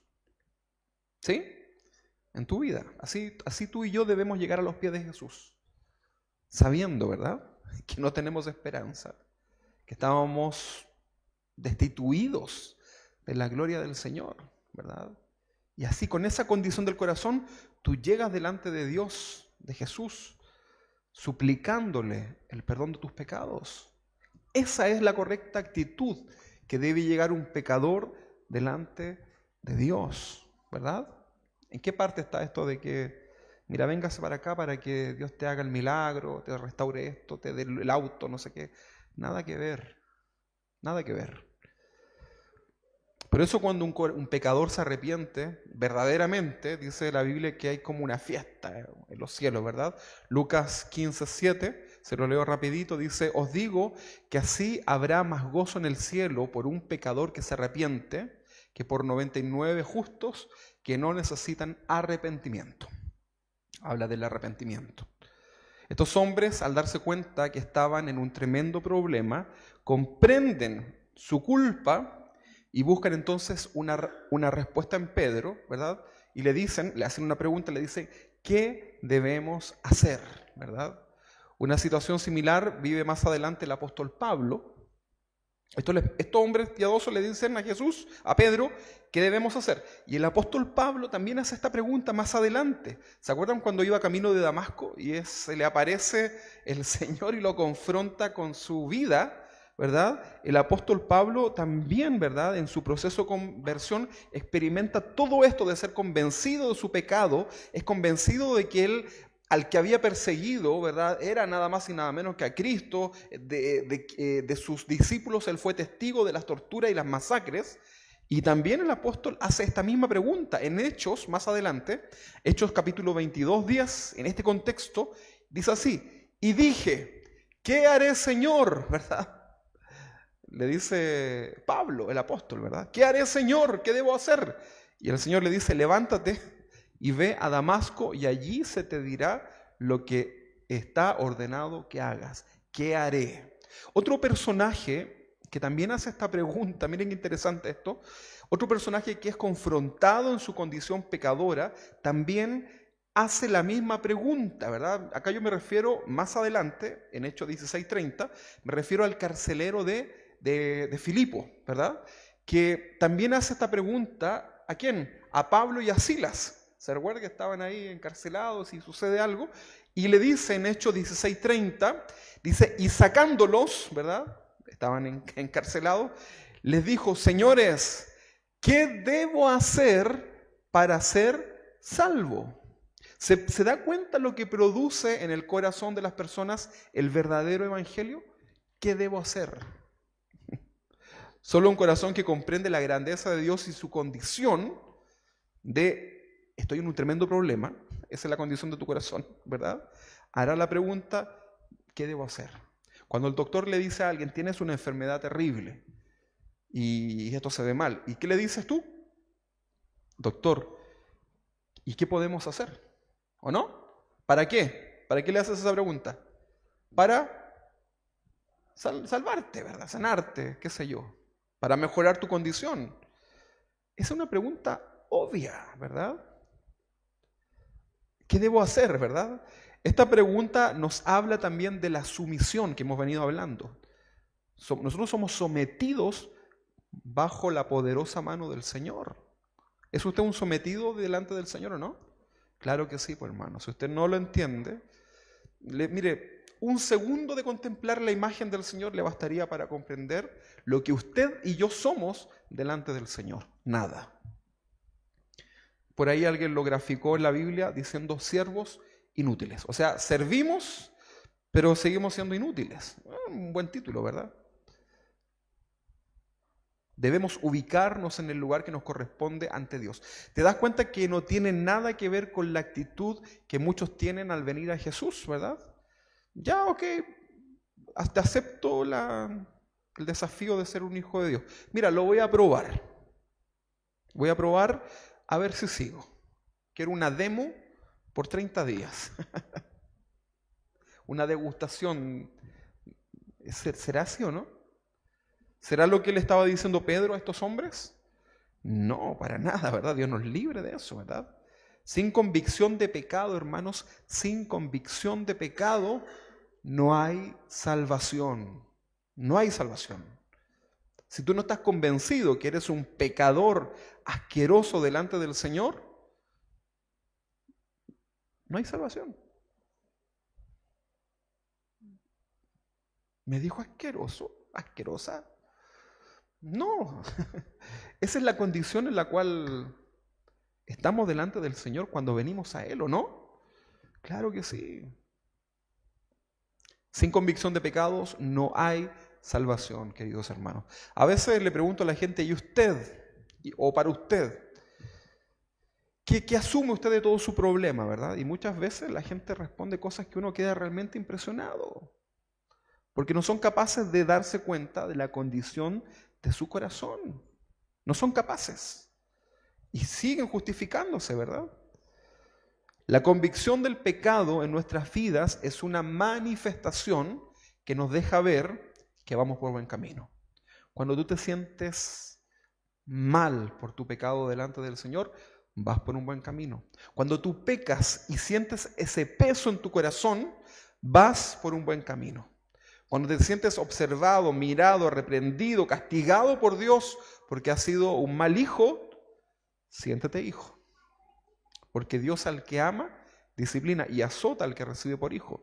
El huérfano, el niño huérfano, fíjate qué lamentable situación, pero los niños huérfanos anhelan en su corazón que alguien los corrija. Porque ellos saben que el amor de un padre se demuestra con la corrección. Y muchos hijos después que crecen con padres dicen, tú nunca me corregiste cuando yo era pequeño, entonces yo no te interesaba, ¿verdad? Y el amor de Dios se manifiesta en tu vida con la corrección. Por lo tanto, la convicción de tu pecado delante de Dios, demuestra que vas por un buen camino. Sin esa convicción no hay salvación, ¿verdad? En el Antiguo Testamento el profeta Zacarías nos habla de esto describiendo la convicción, ¿verdad? Como el primer paso de la restauración, en este caso con el pueblo de Israel. Zacarías 12:10 dice así. Había un tema ahí, ¿verdad? Había todo usted después lo lee. Pero dice, y derramaré sobre la casa de David, hablando del pueblo de Dios, y sobre los moradores de Jerusalén, espíritu de gracia y de oración. Y mirarán a mí, a quien traspasaron. Esto está hablándolo de manera profética, ¿verdad? Los judíos en algún momento, aquí se estaban dando cuenta en el discurso de Pedro, pero también sabemos que en el tiempo de la tribulación, al finalizar este periodo, cuando se vean afligidos, porque vendrán todos contra el pueblo de Israel, ellos se darán cuenta del que viene a rescatarlo, ¿verdad? Cuando venga el Señor con caballo blanco, ¿verdad? Y todo lo que usted ya sabe, en la segunda venida, ellos se darán cuenta que ese es el Mesías. Y se darán cuenta que es Jesús a quien ellos cruelmente rechazaron y asesinaron. Bueno, dice, espíritu de gracia y oración, y mirarán a mí, a quien traspasaron, y llorarán. De hecho, Apocalipsis dice que él exhibe las marcas en sus manos. ¿Se recuerdan esos pasajes, no? A quien traspasaron y llorarán como se llora por hijo unigénito, o sea, único hijo, ¿verdad? Afligiéndose como quien se aflige por el primogénito. Los que hemos tenido hijos, más de uno, sabemos que con el primero sufrimos más que con los otros, ¿verdad? Ya el segundo, el tercero, ya arréglatela, ¿verdad? Con paracetamol se te pasa. Pero con los primeros hijos uno es más, no sé, hasta helicóptero le teníamos contratado a la Monse, ¿verdad? Pero mira lo que dice acá. Y llorarán como se llora por hijo unigénito, afligiéndose por él como quien se aflige por el primogénito. En aquel día habrá gran llanto en Jerusalén, como el llanto de Adadrimón en el valle de Megido, y la tierra lamentará cada linaje aparte. Los descendientes de la casa de David por sí, y sus mujeres por sí, los descendientes de la casa de Natán por sí, y las mujeres por sí, los descendientes de la casa de Leví, está hablando de las tribus, ¿verdad?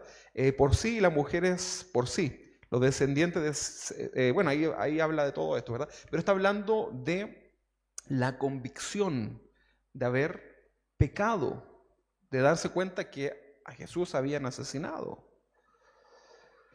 La condenación del pecado es parte importante de nuestro mensaje evangelístico. No puedes evangelizar a alguien si no le hablas de la condenación del pecado. Pero es que, pastor, se me van a asustar.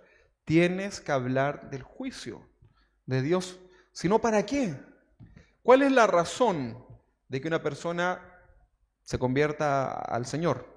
¿Cuál es la razón? Que sea librado del juicio, ¿verdad? Entonces, ¿cómo no le vas a hablar de lo más importante? ¿Verdad? Se entiende que él va a rendir su vida al Señor y todo lo demás, pero tienes que llevarlo a o si no, ¿para qué el Señor pone todos esos juicios, las copas de la ira y todo lo que viene? ¿Para qué lo describe, verdad? Mejor diga el Señor en su palabra, va a ser muy terrible ese día. Fin. Pero da tanto lujo de detalle lo que va a suceder, que de alguna forma reacciones, ¿verdad? Y no te quedes solamente en el cataclismo. Entonces, la condenación del pecado no puede estar ajena a nuestro mensaje evangelístico, y eso es justamente lo que Pedro puso en su primer mensaje, en su primer sermón. Toda persona debe tener convicción de pecado antes de entender que necesita un Salvador. ¿Sí? Primero tienes la convicción del pecado y luego te das cuenta que estás perdido y necesitas un Salvador. Porque si le ofreces el Salvador primero, antes de mostrarle su condición, estás haciendo a un oportunista, ¿verdad? ¿Se entiende, no? Mire, mastíquelo bien, escúchelo después de nuevo si quiere, pero ahí le va. No importa entonces cuán recta y bien educada pueda ser esa persona, todos necesitamos experimentar la convicción del pecado y el verdadero arrepentimiento. Todos pecamos, ¿ah? Por muy bonita que sea la persona, por muy linda y las formas que hable la persona, por muy amorosito, amorosita que sea la persona, si no tiene al Señor en su corazón, está perdido. ¿Verdad que sí? Por eso es importante, ¿verdad? El verdadero arrepentimiento. En Hechos, capítulo 17:30, dice, pero Dios, habiendo pasado por alto los tiempos de la ignorancia, o sea que no sabían el mensaje, lo pasó por alto, ahora, dice, manda a todos los hombres, al buenito y a la buenita también, en todo lugar, que se arrepientan. Las personas deben ser convencidas por el Espíritu Santo de haber rechazado a Jesús. Juan, capítulo 16:8, dice que cuando Él venga, se refiere al Espíritu Santo, será convencido el mundo del pecado, de justicia y de juicio, de pecado por cuanto no creen en mí. Pero serán convencidos. Somos convencidos por el Espíritu Santo de nuestro pecado, del juicio, fíjese en esto, de pecado y de juicio. Por tanto, la verdadera convicción de pecado la produce el Espíritu Santo, ¿verdad? Y la palabra de Dios. No tus consejos, no tus apreciaciones, sino que por eso predica la palabra de Dios. Y para predicar la palabra de Dios, ¿qué tienes que hacer? Cantar menos y estudiar más, ¿verdad? Así de simple. Si tú quieres cantar harto, entonces lee más, ¿verdad? Y así cantas más después también, sin problema. Pero tu vida tiene que ser regida por la palabra. Hebreos capítulo 4:12 dice, porque la palabra de Dios es viva y eficaz, y más cortante que toda espada de dos filos. ¿Se da cuenta lo que pasó con Pedro? Que los apuñaló en el corazón a estos hombres piadosos con la palabra de Dios. Por eso dice que la espada es viva y eficaz, ¿verdad? Certera. Da justo ahí donde tiene que ser lo que hay que sacar. Y más cortante que toda espada de dos filos, para arriba y para abajo, ¿verdad? Y penetra hasta partir el alma. ¿Qué espada podría partir el alma? Bueno, lo explica también el alma y el espíritu, las coyunturas y los tuétanos, lo más profundo, ¿verdad? Y discierne, conoce, revela, muestra los pensamientos y las intenciones del corazón. Por lo tanto, cuando una persona viene acá adelante y hace una oración y está tratando de engañar a Dios, el predicador puede ser engañado. El evangelista, tú que le predicas, puedes ser engañado por esa falsa convicción. Pero Dios no puede ser burlado. Dios escudriña ese corazón. Entonces, el verdadero creyente experimenta el arrepentimiento, esta metanoia, este cambio de mente en relación a su pecado en su vida. En Tesalonicenses capítulo 1:9, ya estoy terminando, en Tesalonicenses 1:9 dice, porque ellos mismos cuentan de nosotros la manera en que no recibisteis y cómo os convertisteis de los ídolos a Dios. O sea, te convertiste de los ídolos, de la idolatría, a Dios. Eso es un arrepentimiento, ¿verdad? Para servir al Dios vivo y verdadero. No puede ser de otra forma. No puedes convertirte a Dios y seguir en tus pecados, ¿verdad? El mensaje de Juan el Bautista y de Jesús eran enfáticos en el arrepentimiento de sus pecados.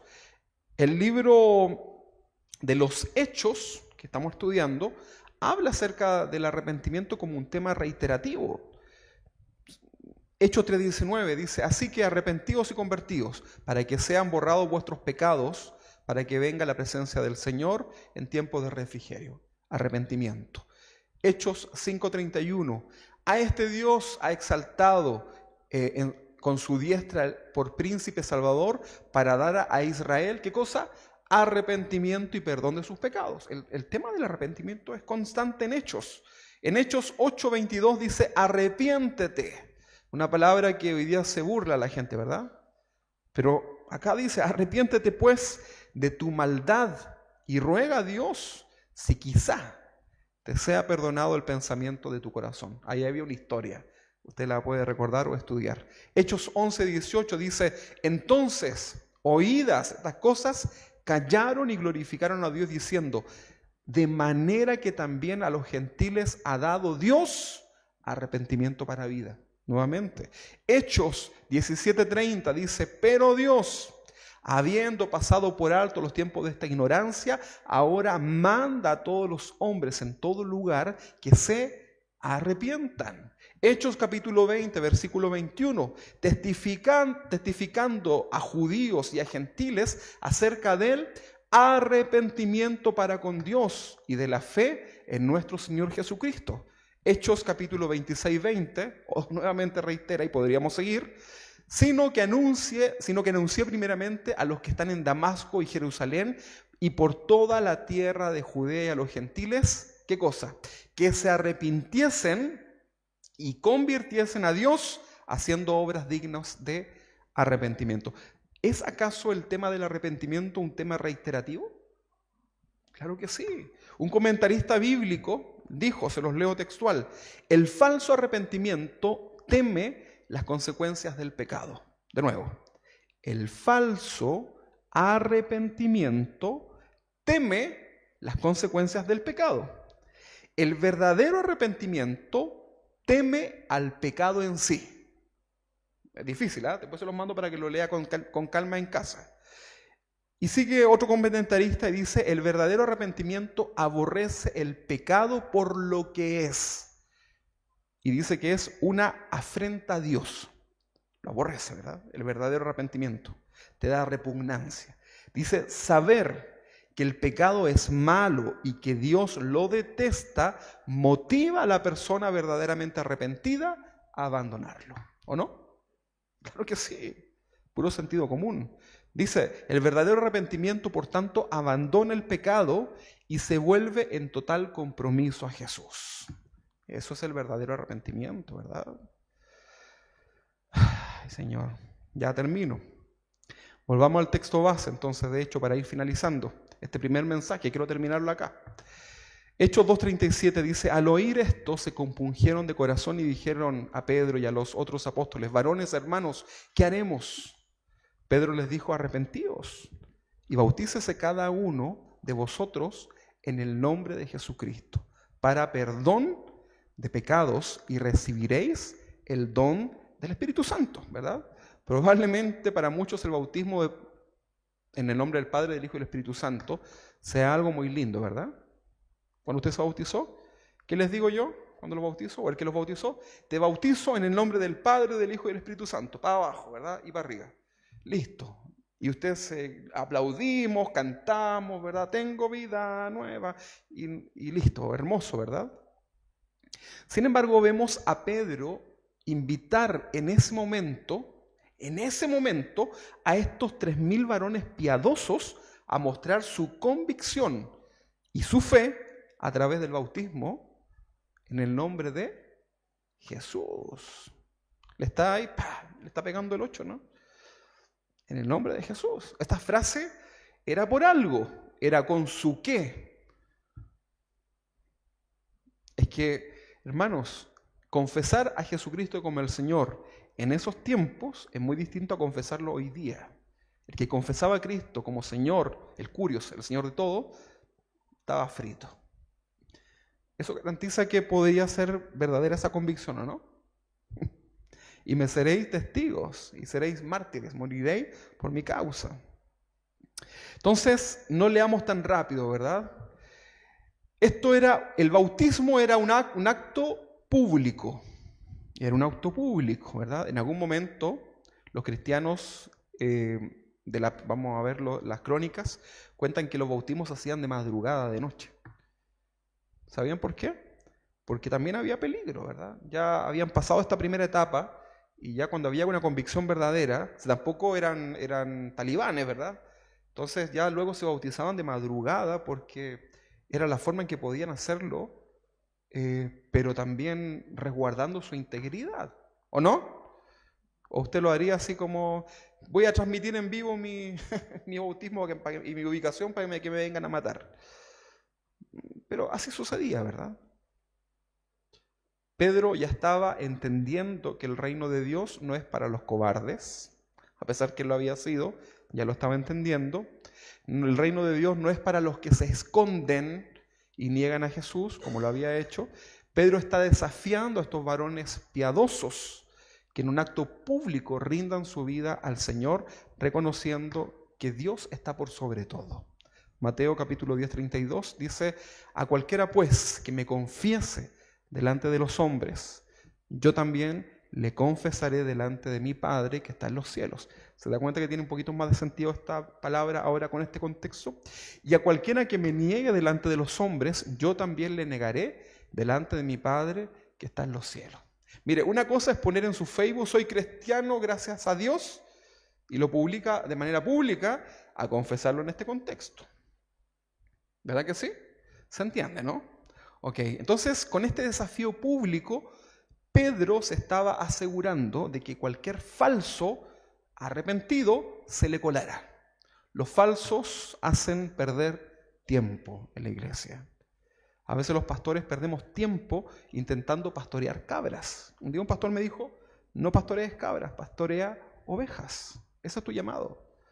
Pedro estaba haciendo que el seguir a Cristo no fuera algo fácil, una chacota. No estaba rebajando el sacrificio de Cristo en la cruz para que vinieran unos descarados, ¿verdad?, a buscar las bendiciones del Señor. Hay un costo elevado, está mostrando, ¿verdad?, que es confesar a Cristo. Hoy día hay un costo elevado también, no tanto como aquello, pero hoy día confesar a Cristo en tu vida hay un costo elevado. Te debes negar a ti mismo por seguir a Cristo, ¿no? Muchos hoy día no se negaron y no están aquí delante del Señor, pero hay un costo que pagar.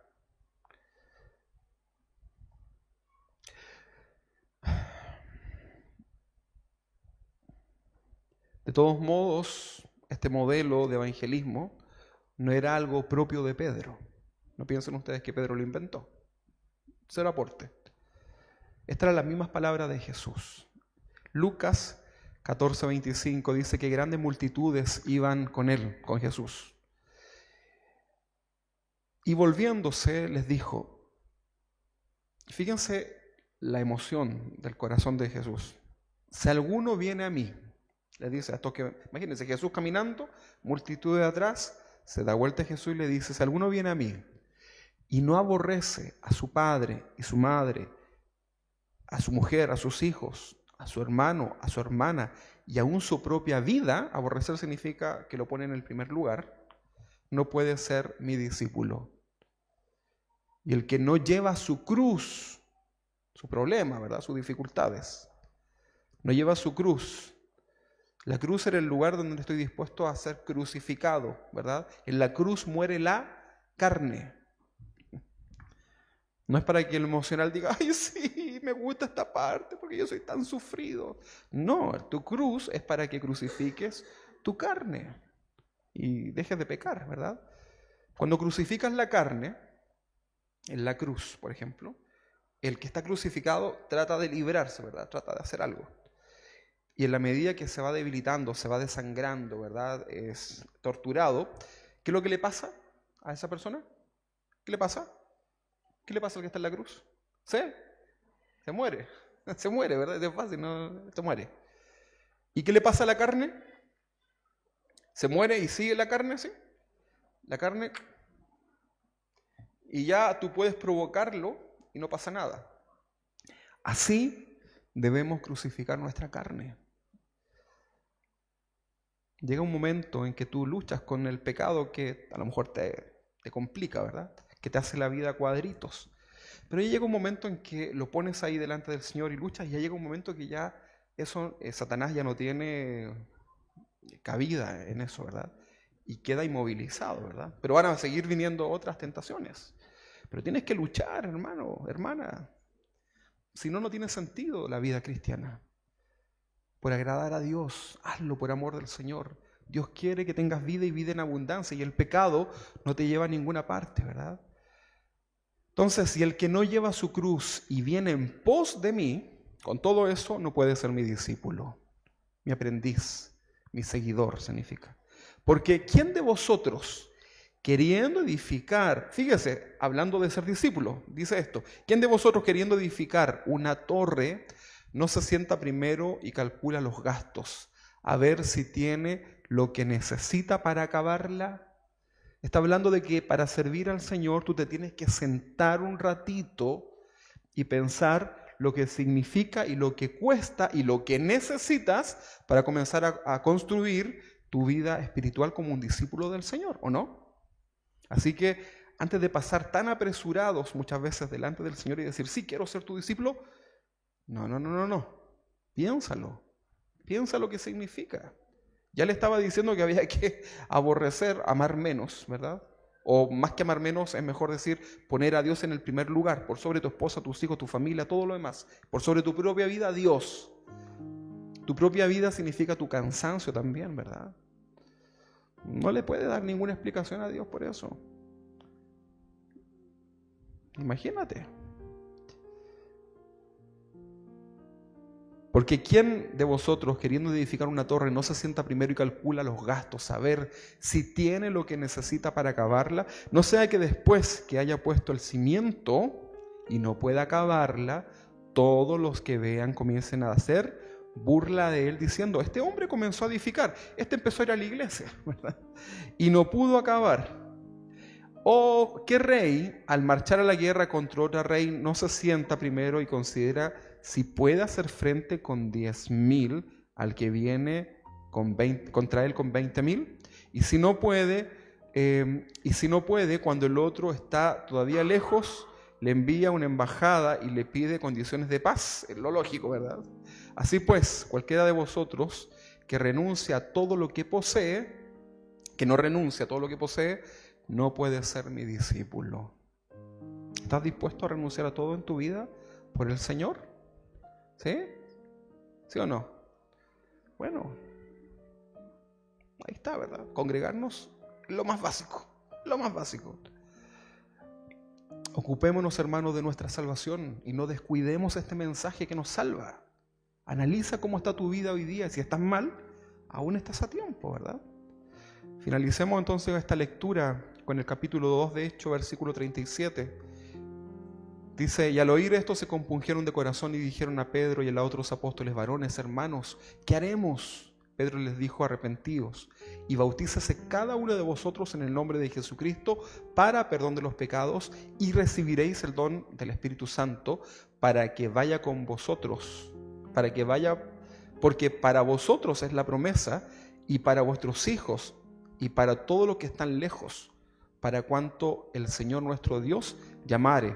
Y con otras muchas palabras testificaba y exhortaba diciendo, sed salvos de esta generación perversa. Así que los que recibieron su palabra fueron bautizados y se añadieron en aquel día 3,000 personas. Y perseveraban, que es lo que vamos a ver la próxima semana, y perseveraban en la doctrina de los apóstoles, en la comunión unos con otros, en el partimiento del pan y en las oraciones. ¿Qué le parece? Tremendo. Quiero invitarlo a que se ponga de pie y vamos a darle gracias al Señor por esta palabra. Me pasé en 20 minutos, pero usted sabe que a veces en los vuelos hay turbulencia, ¿verdad? Hay que dar vueltas, entonces estaba dentro de lo esperado en este viaje. A usted no le complica, ¿no? ¿No? Yo estaba parado, así que usted estaba sentado. Y más encima tengo un calambre en la pierna. Pero bueno, soy emocional. Qué sufrido el hermano. Da lo mismo. El Señor hizo, es que no tiene comparación, ¿verdad? Su dolor de trasero por estar ahí en la silla o el dolor de mis pies no tiene comparación a lo que el Señor hizo por nosotros en la cruz, hermano. Y no escatimó nada. Démosle gracias al Señor, ¿le parece? Mire, llévese esto a su casa y no lo desperdicie. Lo preparamos con cariño para usted, para todos ustedes. Y ustedes están en la casa también. Así que no lo pisotee, no deje que los afanes ya mediten esto, ¿verdad? Después que coma, siéntese un ratito ahí a pensar. Mire sus apuntes, ¿verdad? Si quiere le mando el apunte para que lo vea, como quiera, ¿verdad? Pero no deje que estas palabras se las lleve el viento, ¿verdad? Tómelas para sí. Le va a servir. Oremos. Señor, gracias por tu palabra, Señor, que al estudiarla, Señor, solamente nos produce más necesidad de conocerla más, Señor. Gracias porque tu palabra es tan viva, es tan eficaz. Gracias, Señor, porque estos pasajes que tal vez hasta de memoria hemos leído y sabido tantas veces, Señor, siguen siendo vivos y eficaces en nuestra vida espiritual. Gracias, Padre, porque podemos discernir lo espiritual. Gracias porque a pesar de nuestra maldad, Señor, nuestros sentidos espirituales pueden escuchar la voz que proviene de ti a nuestras vidas, Señor. Porque tus ovejas oyen tu voz. Señor, gracias porque hoy estamos escuchando la confrontación de tu palabra a través de este mensaje de Pedro. Y así como esos 3,000 que pasaron ahí dispuestos a bautizarse públicamente en tu nombre, Señor, permite que cada uno de nosotros sea uno de esos, Señor. Un verdadero hijo tuyo, Señor. Aquel que es capaz de renunciar por haber sido convencido, tener una convicción del pecado en nuestras vidas, de haber sido confrontados por tu palabra, Señor, y estar dispuestos públicamente, no importa el precio, estar dispuestos a ser un hijo tuyo, Señor. Padre, quita de nosotros esas religiosidades, emocionalidades, Señor, y parafernalias que muchas veces tenemos en nuestras vidas, Señor, y que nos volvamos completamente a tu palabra, Señor. Que podamos gustar del don espiritual, que podamos gustar de todo eso, Señor, pero fundamentados firmemente en tu palabra, Señor, para que nada nos mueva, Señor. En el nombre de Jesús, amado Dios, bendice el corazón y los oídos de esta tu iglesia, Señor, que ha sido exhortada y expuesta, Señor, con la luz de tu palabra. Señor, que esta palabra se vaya con nosotros a casa, Señor, en el corazón, que podamos reflexionar en ella, Señor, que podamos examinarla, Señor, sin duda que sí, pero que no nos olvidemos de retener lo bueno para nosotros, Señor.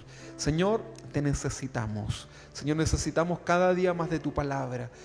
Gracias, Padre, porque estaremos toda una eternidad escuchando tu palabra y tu sabio consejo. En el nombre de Jesús nos vamos a casa.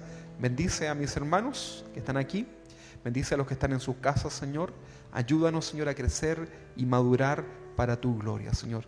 Lo único que queremos, Señor, es ser agradables delante de ti, Señor, sabiendo nuestra condición. Ayúdanos, Señor, en este día. Te amamos, Señor, bendecimos tu santo nombre y nos vamos llenos de tu palabra y de tu presencia a enfrentar esta nueva semana, Señor, en donde sin duda tú tendrás una victoria para nuestras vidas. Bendice a cada persona, Señor, de acá, desde el más pequeño hasta el más grande, Señor, sea tu bendición con cada uno de ellos y por misericordia sean alcanzadas también las familias y las personas que representamos. En el nombre de Jesús, muchas gracias. Amén y amén, Señor. Amén.